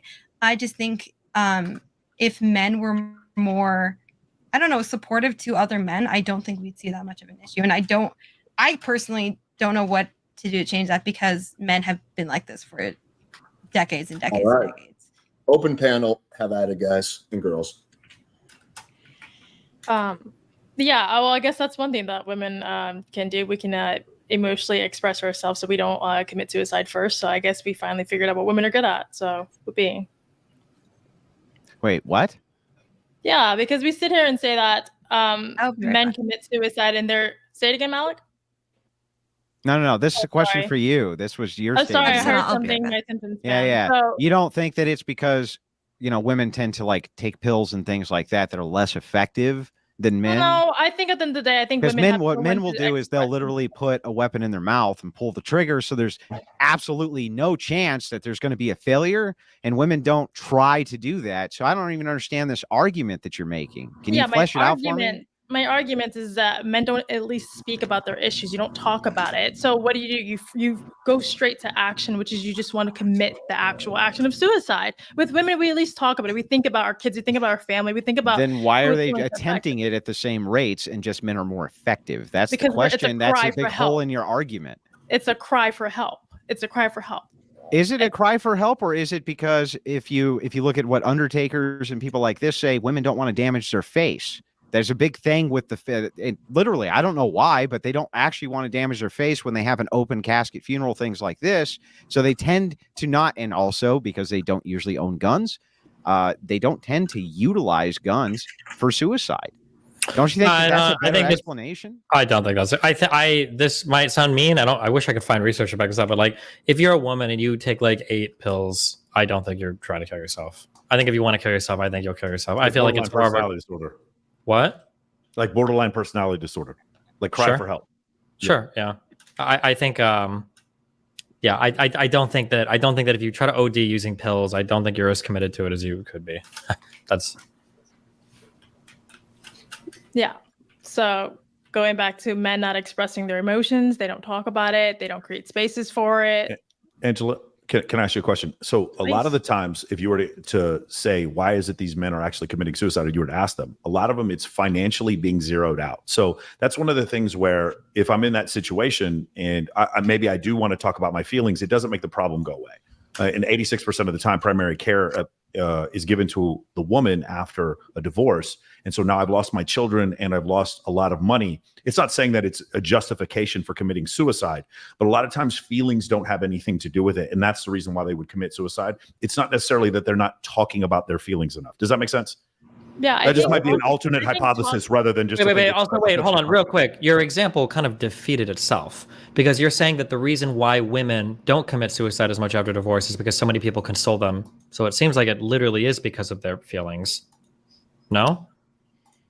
Well, I mean, women aren't committing suicide because they're getting financially zeroed out, because the acquisition of resources maybe means something different to them. I don't know. Like, I think for a man, he kind of comes to the realization it's like my value and my worth throughout my entire life. And by the way, I'm not saying this is right. Comes from how much I can produce and how productive I am. And so now I've lost all that. Maybe a lot of suicides happened after the crash of 2000, the crash of 08. You saw an increase in the number of suicides then. And then additionally, with men are being awarded, or if women are being awarded custody, 1.5 standard deviations, about 86% of the time, then that would mean that they're far likely to suffer from the depression. Or if they're the ones with primary custody, far less likely to commit suicide when they're the primary caregiver of a child. So that's Guys, sure. let me just to kind of put things in perspective. So men have always historically committed suicide a little bit more than women, right? But as you can see, it was pretty close. And then in the 60s, 70s, something started to happen where women's suicide rate stayed the same and men just skyrocketed, right? So, one of the things we're discussing is what exactly happened. What caused the suicide rate for men to just go through the roof? Anyway, you were saying, Destiny? I was responding to something that that was being said. But now we just said that. I don't know what happened. I was responding to something Michael said. I don't remember what I was responding to though. Oh, we're talking about feelings. We're talking about feelings and not committing suicide. Yeah. Oh, so, yeah. I think, yeah. I was going to say, like, a guy that gets divorced shouldn't kill himself, right? There's probably some level of counseling or therapy that could help there. I don't think that's like an inevitability that, like, if you get divorced, you have to kill yourself. But I think that women have an easier time asking for help versus men. Yeah. Yeah. But that's men's fault. That's what? Yeah. That's men's fault. Like, women have an easier time asking for help. Because if a woman goes to another woman and says, hey, I'm depressed, I'm suicidal, whatever, that woman will typically listen and offer whatever support they can or encourage their friend to get help, even if it's a fucking stranger. If a man goes to another man and expresses he is mentally not okay, 9 out of 10 times, he's going to be made fun of and bullied for it, which is only going to make it worse. Hold on. Alex, have you done this? Destiny, have you guys ever talked to a friend of yours from committing suicide? I've hundreds of times. This is really rough, and I think we're bad at this. That's a really bad question for actually. Destiny's told his friends to kill themselves when they've told him. Well, not actually, but even I would say, Michael, I think you, me, and Alex are probably bad for this because if I had to guess, probably most men like over the age of 30 are going to take those conversations really seriously. I don't know how seriously they're going to take those conversations in high school, you know? Like, I think that if you're a guy over 25 or 30 and you bully your friends, you are legitimately a sociopathic piece of shit who should have your like throat cut. But if you're a guy that bullies your friends and you're in high school, you're probably like a normal dude, you know? Whereas I don't know if that same like level of vitriol, even towards friends, I feel like it's probably enforced more by men at an earlier age. I could be wrong on that, but that's like just a guess. My hope is that like any guy over 30, because that's how we play. That's what we do with each other. Like even look at like guys. That's why the depression and suicide rates are higher. Like I said, it's a man's problem. Like sounds like you're making an argument for toxic masculinity, Malek. True. It is toxic masculinity. Like I have 7 brothers. I have 7 brothers, and I'm very close with all of them. So I barely am familiar with how men think and their mindsets towards things.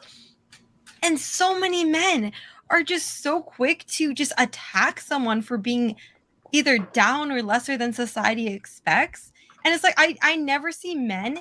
Like, okay, sometimes you see it, but like the majority of the time when a man is down, other men, because they're competitive by nature, they will try to get higher up and leave that man in the dirt or push them even lower to get higher up in life. Like men don't want to like all win together. But isn't part of the stoic nature of men and all of that hazing that also leads to a quality that nobody talks about, which is bravery?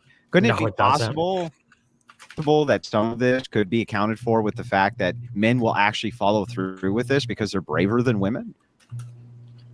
I don't think there's anything brave. Hold on, Roger. I don't think there's anything brave about committing suicide. I don't think that's bravery. I think suicide is the most cowardly thing you can do. I don't think bravery has anything to do with suicide. Hang on. These are nice platitudes, but most people don't lean towards self-termination, and there has to be some kind of aspect of follow-through to actually do that.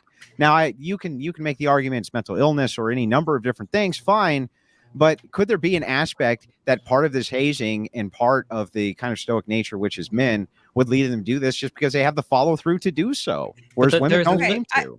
I personally will never excuse suicide or try to make justification for it. Suicide is quitting. It's giving up on life. It's throwing in the towel. It's being a coward, and it's being a shit person to everyone in your life. It's literally one of the worst things you can do. So I think that, I don't know, trying to justify like why the reason. So Malek, when samurais did seppuku and they like opened their bow, killed themselves. Why would you compare this to just bravery? No, bro? Don't even answer that question. That's such a stupid comparison.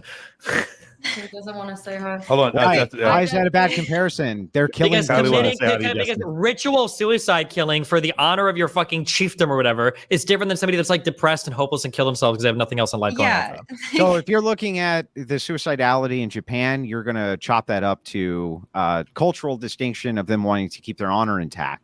right? I'm sorry. You think people in Japan that commit suicide are doing it because they view it as seppuku? No, I'm agreeing with you that there's at least some type of cultural distinction, which leads them to think that there's at least some kind of honor that's kept intact by their suicide, be it some shame that they brought on their family, Andrew, right? I don't You're agree. literally like just Well, some degree, what do you idolizing think the act of committing distinction? suicide. Well, what do you think the distinction is, and why do you think that there's such a high suicidality rate there? Because they have It's all not the masculine. things. It's not brave. It's not anything positive to commit. Yeah, I don't care suicide. about Like, the what virtue fuck are signaling. you I'm just saying? asking basic logic questions. Because I'm pretty sure, don't they have a whole bunch more predictors for things for why people would want to kill themselves? Their psychological and mental health is worse. They stay together with their parents longer. They don't move out as quickly. Their job prospects aren't as good. They're lonely. They don't like men don't know how to talk to women or get dates. Like they're very like isolated emotionally from each other. They don't go out and talk to each other much. Like, aren't these all things that are big predictors of society? Yes, but there's also the predictor of honor. There's an honorific which is there, and I'm sorry. Show me that. Show me that. And a lot Andrew. of times, Where is the honorific? I actually can. There's left behind in suicide notes. They brought shame to their family. Sometimes it's for something as simple as not graduating high school, which are endlessly shamed for in society for doing. It's part of the honor culture, which is there. You don't think that it takes some amount of follow through for the culture or some amount of bravery to do this? No. I think that, yeah, well, I think it does ultimately. Yeah, I think it does. Now, I'm not saying that it's optimal. I think it should be discouraged at every turn, but I think it's silly to think that men can outperform women on being able to, in their own life, if you didn't bring in that they had some kind of follow through that women didn't have on this. I think that it all boils down to communication. And we talk about like the aftermath of what men do after divorces. I think that we don't talk about how to prevent these issues as far as like the lack of communication leading up to the divorce as to why he felt like he needed to put a gun in his mouth and end his life.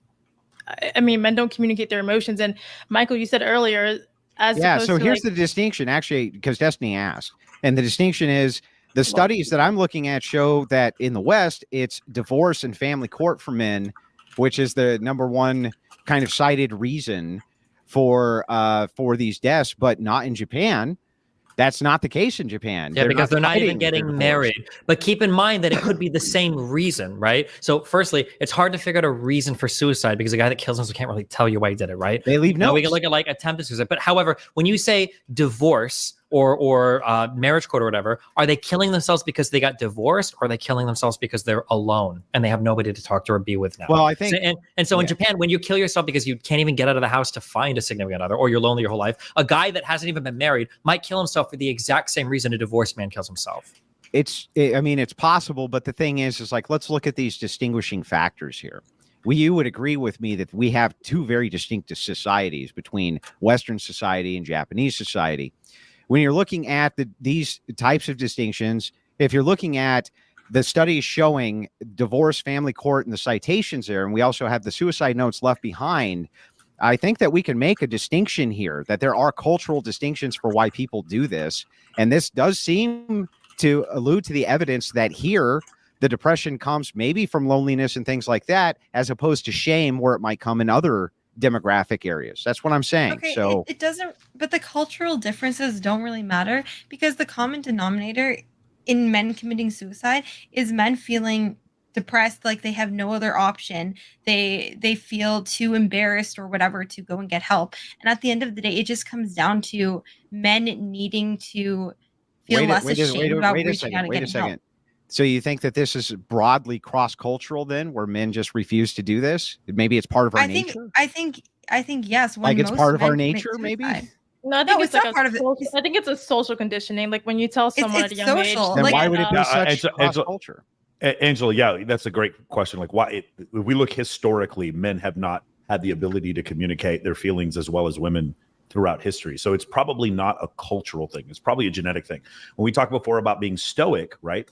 Not only does stoicism something that men look to other men and say, hey, like the Clint Eastwood type of stoicism, they look at those men as being more high status. Women also reward that type of behavior. And because of that, men are less likely to share their feelings. That's just one of the reasons why. And, there are probably other reasons why, but the answer is probably more, it's in a man's nature, it's in his genetics for him to not be as good at sharing his feelings as women are. Now, right, part of the nature is that's what I'm alluding to, is that there must be some part of the nature, if it's cross-cultural and you still see a heightened level among men. I would think that this would be part of something which is man's nature. Now, I think maybe it's arguable which aspects, and I don't disagree with Destiny 100% that there's not social qualifiers for this. Obviously, there are. We have the reported reasons for it, but I do think that there is a nature to men and a nature to women which is distinctly different, and part of that nature is that, I think because we have this aggressive nature, things like this, we have the follow through for that. And I think it's also men by nature are leaders. Men by nature are competitive. Men by nature want to have status and be on top. And I think when men don't achieve that, they are extremely hard on themselves to the point where sometimes they just give up and end it. I don't think men by nature are going to commit suicide more. I think just men by nature have take ego way more seriously and take status and all that way more seriously than women do. So when they aren't at the level, you can't separate one from the other, Malek. You can't take that. It's like that is the essence of male. If that is an essence of maleness, you can't. Then just okay. Say I guess in a by vacuum nature would commit suicide less because they are committing suicide more and have always. That's the reason why. Yeah. Okay. So I guess if men and women were not in a vacuum, yeah, you could make that statement. And I think the solution to that is just that men need to support men better and have less of an ego complex where if you're not number one with a sports car and a hot girl by age 25 or 26, or if your wife divorces you, you don't have to end it. You can get help, you can get support. You don't always have to be number one. And I think that the competitive nature is a dangerous mindset. I mean, so I don't disagree with everything you're saying, but don't you think that, really the outreach towards men's support that's a pretty recent thing where there has really been any type of outreach towards men's issues, men's rights issues. Talking maybe the last decade where it's even become prominent at all in my lifetime anyway.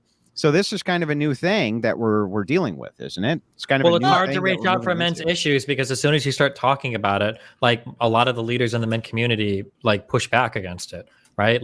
The quote unquote leaders in men's communities right now, for red pill type people, are going to tell you that emotions are gay, and they're going to tell you that talking about your feelings as a guy makes you a fucking loser, and they're going to say that if you cry in front of a girl, she's going to leave you instantly. On that Fresh and Fit unofficial subreddit, half that subreddit spent 2 weeks roasting Myron because he cried a little bit when his YouTube channel got demonetized, which is probably one of the most traumatizing things that he's probably ever experienced in his life. So it's not surprising that it's hard to talk about these issues when either women have to talk about them, which, let's be real, as men, we don't want to hear women talk about our experiences, and then when we look to men to talk about them, they basically just say that we're weak or pussies or losers or whatever for having emotion. Wait a second. Let me push back a little bit on this because I think that that's an absurd statement. I think that all of those things, stoicism and these types of things, that is good advice from these red pill leaders. Now, you might say, well, wait a second. When we talk about these things or roasting these guys incessantly for crying and this kind of thing, I think it's because we've been told that it's not okay for us to lean into our nature. So it's not okay for us to be stoic. We need to be more emotional, things like this. And that's where the lack of support really comes in, is from society at large saying, no, you need to not be so masculine. You need to not do these things. That's my counter to that, Destiny. Well, but it seems like the hyper masculinity is part of the problem, that your refusal to talk to somebody or open up to somebody, be vulnerable to somebody about a problem seems to be a big issue. Where the number one masculinity, you mean? Yes. Yeah. It seems like one of the biggest predictors for being suicidal, even in Japan, is being isolated and depressed. Or I'm sorry, being isolated. There was another word I was looking for, but it's not that. But being isolated, yeah. That if you have nobody in your life, you're fucked, and that's going to be one of your big predictors for actually killing yourself. Yeah, I mean, I get that's a predictor, but don't you think though that as the light has been shined on these men-specific issues, these are more tailored towards men, that as kind of these red pill leaders, who I don't agree with a lot of what they say, I come from a Christian standpoint. But I do agree with a lot of the descriptions that they make of these problems, that it is actually okay for men to embrace this kind of stoicism. It is okay for us to be masculine, not talk about our feelings, things like this. Isn't it really societal pushback which is causing that, saying, no, you need to, it's not okay for you to be this way. It's not okay to be a man. It's not okay to be a masculine man. Because what you're talking about is literally the things that drive a lot of guys to suicide. I can't talk about this. I got to be a man. I need to man up. I shouldn't be upset about these things. I should just figure it out on my own. That seems to be the problem. Yeah, but Let's also let Michael get a word in after you're done. Oh, Andrew. okay. Go ahead. No, I was just gonna say before when we think about people who lived 50,000 years ago, their daily routine was basically not quite on the level of starvation, but they're on a survival scenario all the time. There's no money. There's status is basically based on how much they can provide for their tribe. In those type of situations, depression doesn't creep in because their life is either survive or die. And so you have those situations over and over again when those people don't have time to sit there and be introspective and look at other people on social media and compare themselves to cars and other people's girlfriends, et cetera, et cetera. Every day is kill the gazelle or family dies. Wait, hang on. There's a problem here, though. And this is why I'm giving the pushback that I'm giving. Why do you see the suicidality rate so low in the 30s, 40s, 50s, things like this? As it's accelerated. And no, this was not a survival tech. We weren't hunting gazelles in the 50s. This was not at all. And yet you see those rates significantly lower. Don't you think that this is because it was actually okay for you to be toxic or part of this toxic masculinity, that was viewed by society as being all right instead of all this pushback against it? I don't know. I think you still are closer to a survival scenario before the advent of broad spectrum antibiotics in the 1930s. So that's why I still think. Yeah, I'm talking about the 50s. Okay, in the 50s, maybe things are definitely a little different, but we're still an agrarian culture until maybe after World War II. And so I think in those situations, when you're in a situation where I got to get up and work every day, I don't have time to compare myself to other people. I think as time passes on, once we get to the 1950s, we have the advent of television around 1953. And then later on, we get into, we start comparing ourselves to other people. I think that's where the depression starts to happen. Usually when you go back and look at Dunbar's number, Dunbar's the anthropologist who had this idea that human societies were always 150 Yes, people. I might agree with some of that, but again, the pushback is, even if that's true, if it's the advent of television and communication, isn't it a pushback on the ideas that you have and the masculinity that you hold and things like this? That's bad. Isn't that the pushback you're talking about? Sure. The advent of these things? That could be it too. But I also think it's not necessarily people going around and being I need to be more masculine and more feminine or talk about my feelings. I think it was one of the things that I've noticed is that when I went to basic training, all the things I cared about before basic training. What branch were you? Air Force. When I went to there, that's not basic training. It's OTS. When I was in OTS, I remember. How about this? Survival school. I went to Sears school where they beat you and they throw you in a jail cell and they keep you up for a couple of days. When I'm in those situations, one of the things I remembered was I didn't care about. Is that pararescue? No, I was. It's Spokane, Washington, at Fairchild Air Force Base. It's Sears School, survival, evasion, reconnaissance, and escape. I thought that was a prerequisite for pararescue. I'm sorry. Yeah, it is. It is correct. Okay. There were pararescue guys in our troop, in our class. Okay, was back in 2004. So anyway, in that situation, I noticed all these things that were in my mind, all these weird thoughts about how do I look, and I didn't care about how I looked. I didn't care about how I smelled. I didn't care about talking to women. I didn't care about what TV show was on. I was back into because those are okay. It was all okay, right? It was pushed that you should be that way. Because I had 3 square meals and a place to sleep, so then I could go previously and then debate who owns Twitter or who the next president is. When I'm in a survival scenario, all I care about is surviving, getting away from pain, finding a comfortable place to sleep, and finding food. And the majority of human existence was that. Yeah, but wasn't the culture based around embracing your masculinity and embracing what are considered broadly now to be toxic features? That is part of military culture.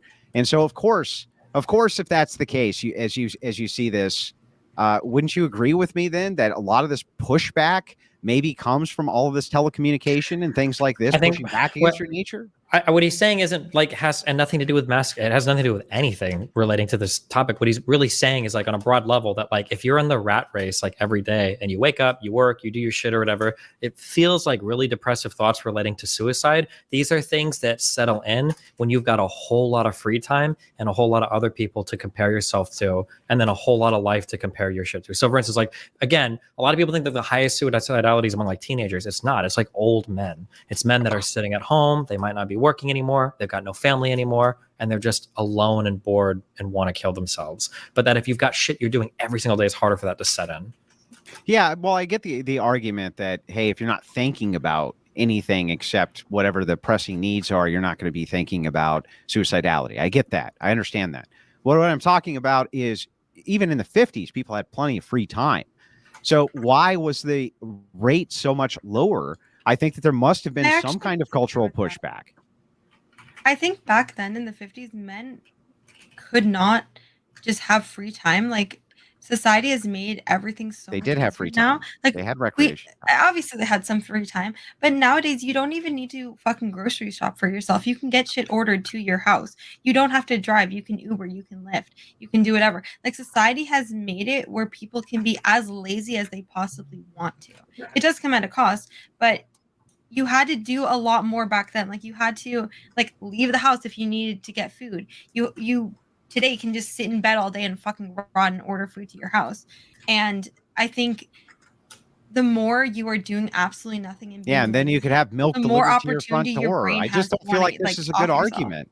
I think there's probably a lot more markers to success. You said people were just as lazy back then as they are today, and I'm saying that's not Yeah, true. I broadly think that that's true. That's probably true, but I don't think it's about laziness. I think one is free time and the other is like comparisons to other people. I think that if you go way so back, the technology pushes that though, right? Don't yes. you think? Yeah. The technology and the lifestyles that were sold. It feels like, broadly speaking, it prior to prior to the 70s or 80s, basically have a family, have a house, you do okay, maybe get the coolest whatever the fuck car was being made back then, and that was it. But now it feels like you've got social pressures that are pushing you every single fucking microsecond of the day, comparing you to every single other person around the entire fucking world, right?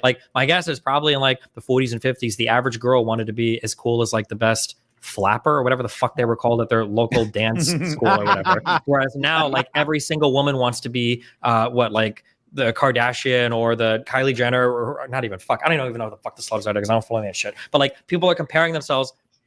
There's a push towards materialism. People are comparing themselves on an international level more than they ever have at every single fucking moment of their life. A 15-year-old girl knows what the prettiest girl in the world looks like, and she's on her fucking phone in front of her every single fucking day. And it's that type of pressure and stress. And same thing with men too, right? The average man, who did the average man look up to? It was probably fucking comic book heroes in the 50s and 60s. And now the average man sees Andrew Tate as 75 Bugattis, 76 bitches, and 77 houses. And he's like, holy shit, I'm such a fucking loser, Yeah. Destiny. Yeah, so you would say that, Destiny utilizing that then. It's actually 77 Bugattis, just get that right. Well, Destiny, it's going with that then, you would say then it must be this kind of push towards societal materialism, which is problematic and definitely a massive contributing factor, right?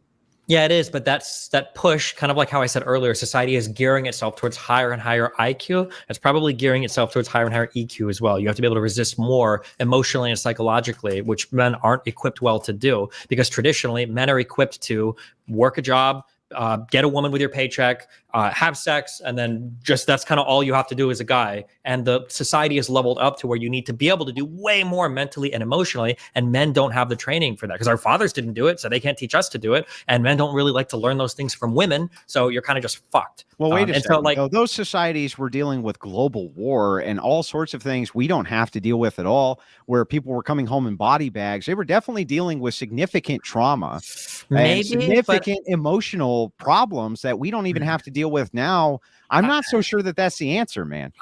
So this is going to sound really cold, but I think in a really roundabout way, I think wars aren't the worst thing for your society. I think wars in some ways can even be positive. No, I'm saying that you've got a common enemy. Everybody goes out and works. Everybody's got a thing to build towards. It drives you forward to have an enemy. I think that being at war with somebody, and even if people are dying, and even if it's horrible on a descriptive level, being at war with somebody, I think, is a lot more mentally and psychologically endurable than every single day you wake up and you look at your cell phone and you see how poor you are. You see how many bitches you don't have. You see how much your job sucks. You see how many student loans you have. I think that's way more mentally. But wait a second. No. I mean, you're seeing your buddies getting shot, going home. Stop. I'm not talking about an actual veteran with PTSD. Most people in the United States did not fight in World War II. Yeah, but almost nobody was unaffected by it. I mean, No, still your brother died. Most people didn't have a brother die. I'm saying that most Andrew, I think you're missing or the point. your son His died, point or your is- friend had sons who died. Things like it was definitely a hugely traumatic experience on the society. Yes, and for the people that it was affecting directly, those people probably had way higher suicide rates than anything today, right? But my guess is a military veteran that deployed into Normandy or whatever, or any other theater in World War II, probably has much higher suicidality rates than the average population today. So those people were affected negatively. Sure. And like Audie Murphy wrote in his biography that he had nightmares about this and this type of thing. So I agree with you in this aspect. However, it seems again like if we're kind of focusing on this and saying war even takes your mind away from the potentiality of thinking about suicidality and this type of thing, all roads seem to lead back to materialism being the primary problem here. Yeah, but we're not getting rid of materialism. So now we need to learn to mentally equip ourselves for You it. can actually get rid of, you can't get rid of materialism, but you can draw it back. And here's how you can do it. Religion teaches against materialism. Now, it doesn't state emphatically that you can have no material gains, but the whole point here is to have some discipline against materialism. That seems like it's the answer. There's no other answer except a religion to counter materialism. What would a secularist say against materialism? They have nothing. Okay. Yeah, well, I think that's all bullshit. I think that people in this day and age are just spoiled people who don't know how to express themselves and their whole position in life. I think that we're enjoying all the modern day perks of technology and the accessibility to each other's. And I think that women have always expressed themselves. They've always been emotional, whatever we can say. I think that men have emotions. They just choose not to express them. I'm not saying expressing them just to pander to each other, but I do think we need to find more solutions as to why you feel this way. Or maybe surround yourself with people who have some sort of discernment to how you feel and can help you go through whatever it is you're going through, between it's a man in your life or a woman in your life, your family. I think that possibly back in the day, like I said, I think that if you're too busy building America, you don't really have time to sit here and think about how all the people on Instagram are like filthy rich, and that may be just your perception, but that's not the reality. And you don't know that if you're not talking to someone about that. And I think that a lot of younger people are just on their phones scrolling and comparing themselves to people on social media. Although they complain about it, they enjoy the hell out of it. So I guess it's a double-edged sword. Did I lose everybody? No. We're all here. Angela, the only thing I would push back on is when you said people are spoiled. That is kind of Andrew's point, right? That is like maybe the part about people not talking about their feelings as much. You may disagree with him, but I actually agree with this concept. Like, we've lost the ability to feel gratitude because we're constantly exposed to things that are outside of our reality, like the prettiest girls in the prettiest photos that have been face apped and they use Facetune, and people having Lamborghinis that they don't actually own that make us feel incredible amounts of FOMO that we were not evolutionarily designed to feel, cause us to feel massive amounts of depression. And another way to say that is we're spoiled, because if we were in a scenario where we had to live hand to mouth every day, we would not have the luxury of even being of worrying about that. Does that make sense? Yeah, but I think that with all of that, it always gears you to want to do better in society. So I don't think it has to be to the extreme of you feeling like you can achieve those things, but you should want to at least, evolve. So there is a balance, but social media does not provide that balance. Social media goes way far in one direction to show you incredible levels of what's it called, wealth and opulence. Shit you'll never have. Right. And that's why you have a sense of community with your friends, your family, your whoever is next to you. So you're right. Actually, yeah. Check yourself and your friends and family, which is what men don't do. You guys just go fishing and just stare at the water. I think that's a big issue. But hold on. But I think fishing. We do what? We go fishing and just stare at the water. Fishing and stare at the water isn't the problem. Fishing and stare at the water is probably going to keep you from committing suicide. Fishing and staring at the water argument promotes gratitude. It promotes gratitude. That's how low the bar is. Because, like, for example, if you go fishing, you talk about, like, listen, my wife hasn't fucking unloaded the dishwasher in 3 fucking weeks. And you're like, why? Is that what you think we do when we go fishing? Let's do a live stream. Me, Andrew, Destiny, and Alex. Yeah, no, fishing. No, listen, there is some relaxation to fishing, and it's true. There is waiting, but fishing has nothing to do with fish. It has to do with beer drinking and camaraderie. I know everybody hates this because maybe y'all don't like fishing, but let's say, like, hypothetically, you have some issues in your life and you go fishing, you just stand there and you can just stand in silence. That's how low the fucking bar is for men, that you sit there. The issues are still there. It's like drinking, doing drugs, having Okay, sex. but some women do their makeup at 2 a.m. for nothing. Like, it's the same Fishing thing. and having sex Why are we hating are on good. hobbies? No, but Fishing and having sex are good. Okay, hold on. I think okay. She chose the worst example, but the point that she's making is true, and that like this is what it feels like. Okay, and I think it's been true in anything I've seen, and maybe for some of you it's not. But it feels like if there is a woman and she's about to do something dumb or make a bad decision, it feels like every single woman in her life is about to give her a whole bunch of reasons why, hey, don't do this, don't do that. Like, you seem like you're in trouble. Like, what's going on? Like, let's talk about this. And men will literally kind of like sit by and nod and smile while their other men like are the most self-destructive motherfuckers in the world. Well, it seems like we have a much harder time calling out, and I don't even call out in like a woke way. I just mean like telling a guy like, hey, bro, you need to like wake the fuck up. Like, you're destroying your fucking life right now. It seems like men are more willing to let other men walk off cliffs and be like, hey, he's doing what he's doing, you know, good luck. Yeah. I'm sorry, I didn't mean to cut you off, but isn't that part of the nature of men? Isn't that part of the nature of men to take risk? Yeah, well, I think it does have to be. I mean, the jobs, these very jobs that we're talking about, you know, working online, things like this, working as a lineman for the power infrastructure, you have to take risk. We don't be risk aversive is not good for men. Every single man can learn to have a conversation about how they feel. Even people that work on lines, even people that are police officers, every single guy can learn that. It's not. But what does that have to do with what I'm saying? Even if they can have a conversation about how they feel, that doesn't mean that they can necessarily mitigate the risk the same way women can. Because that's part of mitigating the risk. The first step is being able to talk to somebody. Most men don't even want to do that. Yeah, but when you're talking about talking, one of the reasons why men live longer in marriage is because they're too stubborn to even go to the fucking doctor, and their wives make them do it, and they get longer lifespans. Well, actually, I think that if a man's woman dies, he dies shortly thereafter, whereas women live a much longer life. Yeah, because men aren't the best for women all the time. No, that's not the case. I think that it's a heartbreak issue. That's what they're looking at. I'm just saying that men that are married have so many better outcomes. When you're talking about risk, men have to take risk, whether they talk about taking the risk or not. It's no wonder that when men talk to other men, they don't mitigate them from taking risk, because we know we have to do so. You have to take risks. No, this is so stupidly reductive. I don't know why you make this so reductive of everything. It's not about taking risks. Sometimes guys get to the core of the argument. Okay. It's reductive to the point of absurdity. How is it absurd?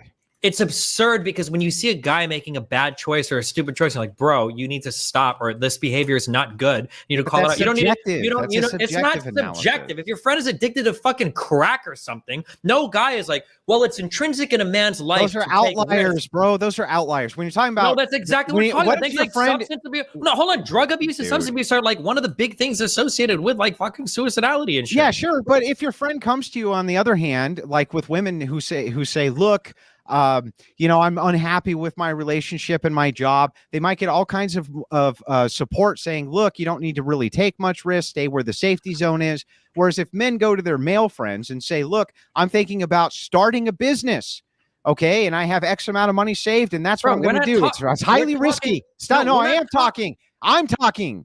It is highly risky. And their friends are going to encourage them to do that, whereas women often will try to retract, say you shouldn't do that. You can look at the trends and see this for yourself. Women often will gatekeep that and say, don't take risk. They're not risk takers. Men are the risk takers. It's not just with drugs, Destiny. Okay, unless you're at 70, okay, all risks are not the same. The risk of starting a business does not mean that you have to risk dating a girl with BPD who stabbed 3 men. But a woman will go on a date with stop using debate bro terms. Just listen to what I'm saying instead of being upset. I am listening. I've been listening the whole night, but I don't want you to straw man me. I'm not. Your argument is that the same type of risk that makes a man start a business is the same type of risk that makes him make any other number of stupid decisions in his life. That's not my argument. I'll repeat it. Andrew, nobody understands your argument. I don't know. I'm too stupid. Except everybody who does. But listen, I'll repeat it. Can anyone else on this panel summarize the argument so I messed it up? I want to hear if anybody else got it. I'm sorry. I bet you Sartain can. Sartain can do it. Sartain, tell me. He was too fucking annoyed at his fucking voice to even listen to what he's fucking saying. Nice. Sartain. So what it sounded to me like what he was saying, and you tell me what he was actually saying. It sounded like he was saying, You can't tell men that you can't take risks on, say, crazy women or crazy college decisions, because men are risk takers naturally. And if men are going to encourage each other to do things like starting good businesses, they're probably also going to watch men take other risks that might equally be bad. That the risks, good and bad, are part of being a man. That's what it sounded like he was saying. But apparently that's not at all what he was saying. So can you explain to me what he was saying, please? Yeah, I don't want to speak for him, but I think it's a spectrum, right? Like what you said before about people over the age of 30 who are like trying to tear their friends down. Some people are just bad people. And some people, and like what he said, what Andrew said also is the concept of, do men need to take risks in order to provide more so that they're more attractive to the opposite sex and so that they're useful to men? Yes, they have to be able to do both of those things. But yeah, I don't want to put words in Andrew's mouth. Well, I kind of understand what he's saying, but when it feels like it sounds like he understood it fine. Nobody understood it. Oh, right. It's kind of like it's kind of hyper. Hold on, but what Andrew's saying is a little bit hyperbolic. It's like all the time we always have to take risks. The reality situation is men can. Destiny, because I'm in the military, because I was in the military, we had this thing called 22, I forgot it was 22 push-ups or whatever. And we did 22 push-ups every day for the 22 men that committed suicide every day in the U.S. military. It was a serious problem for people in the U.S. military. And so what we did is we tried to enforce a culture where when somebody in our troop, when someone in our unit was considering committing suicide, we would try to get them as much help as possible. What we do, like for instance, my coaching program, we turn the recording off, and we let guys tell them a story. It's usually a story having to do with divorce, getting cheated on, or losing custody, or losing a lot of money, or stuff like that.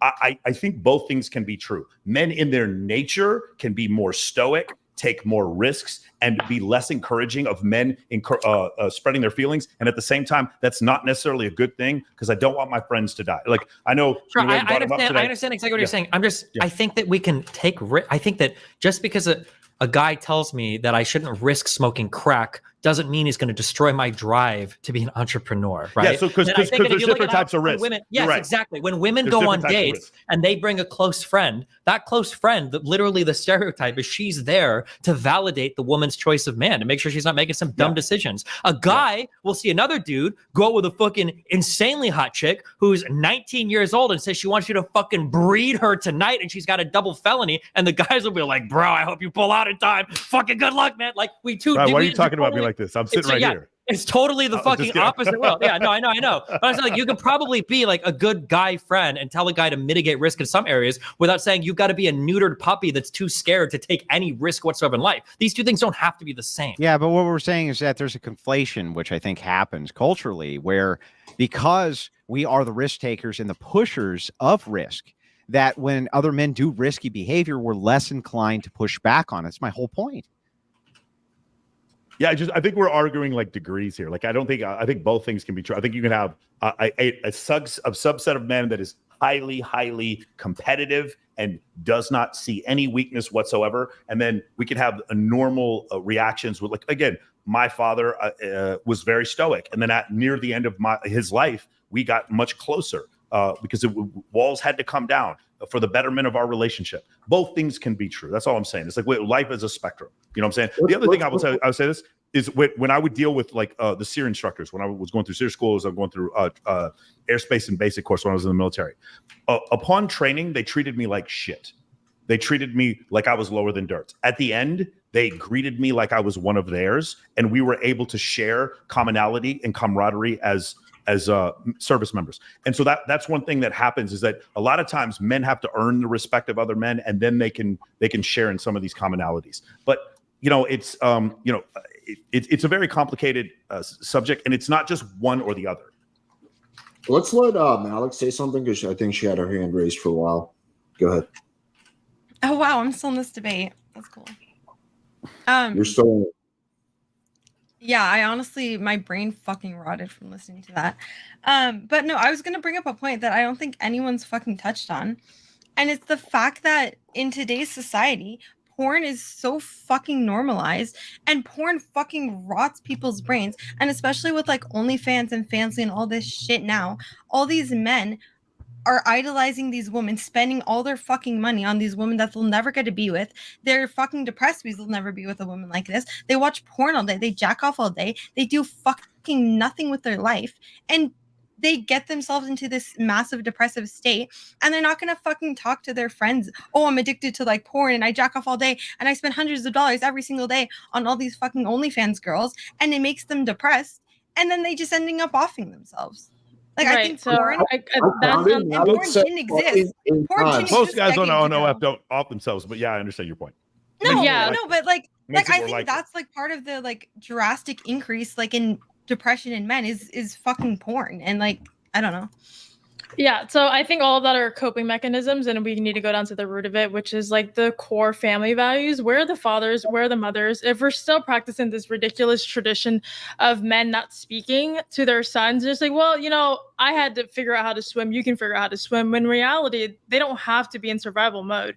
Why are men still in survival mode, and why aren't other men tapping into this part of them that they are naturally not supposed to?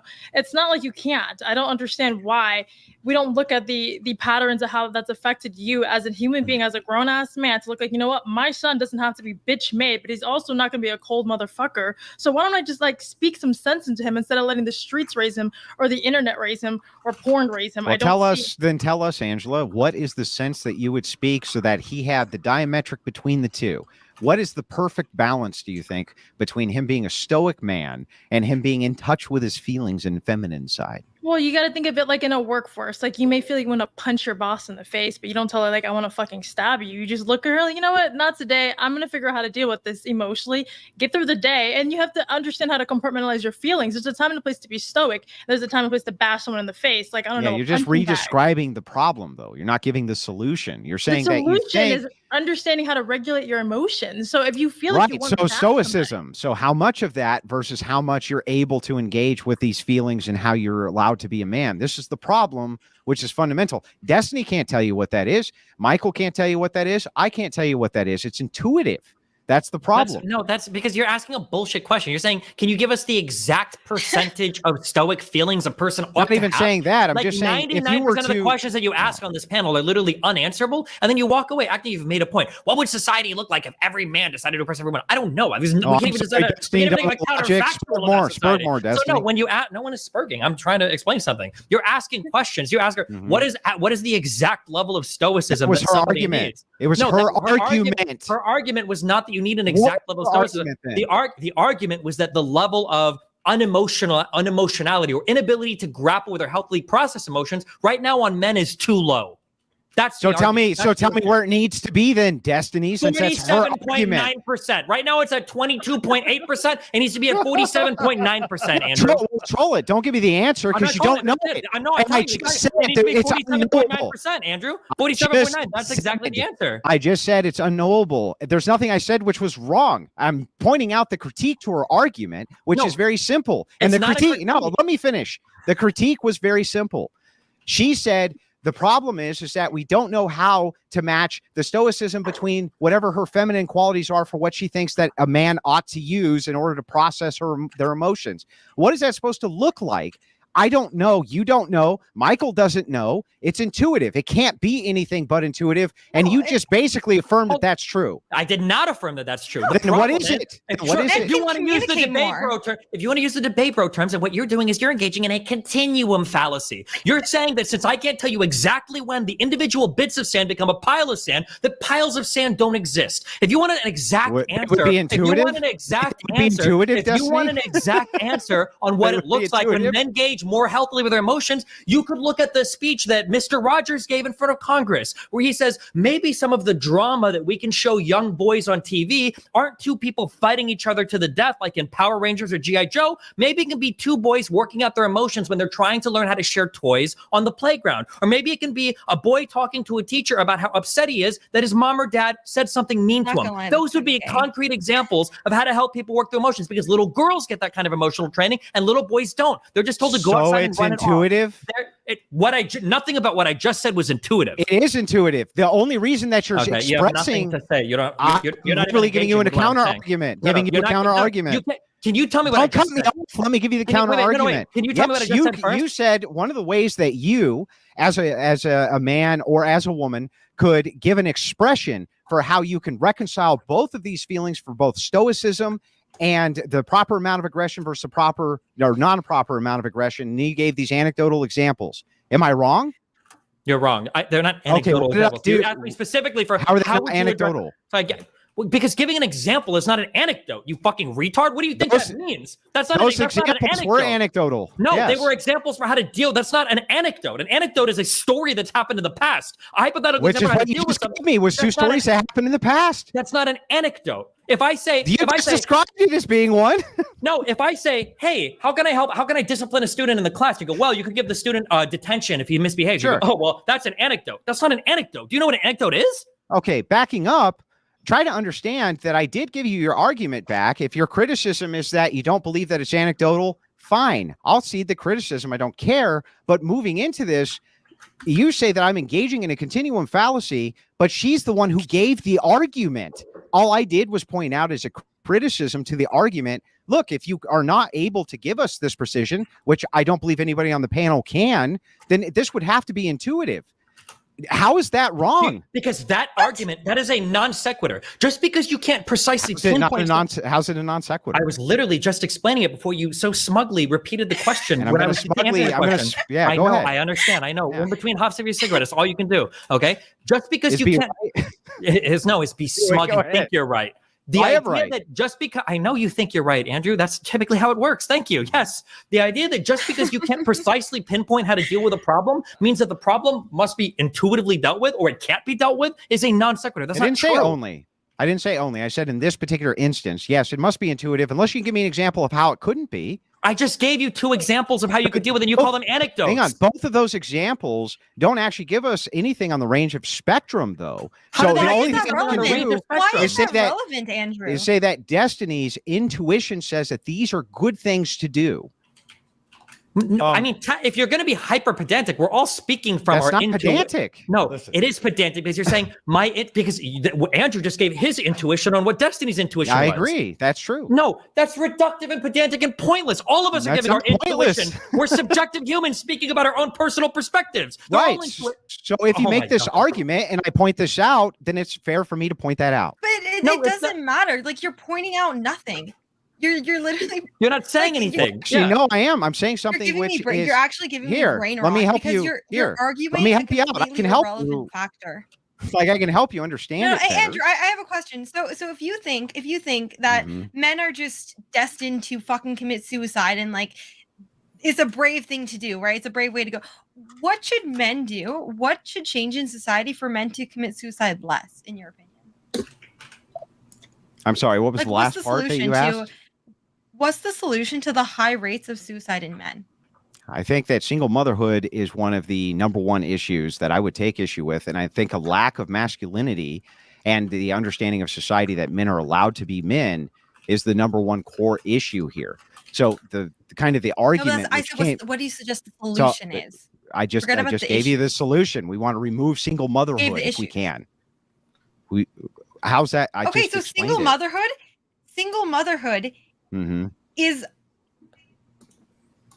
how is that the solution? Like if a man walks out or knocks up a girl and then leaves, like that's why men are Yeah, killing that's themselves? bad, and And we that's should the try to solution mitigate to that. suicide? Now, yeah, we should try to mitigate that. But men should And wear these condoms. depressive You- these depressive factors. Yes, that's right, Malek.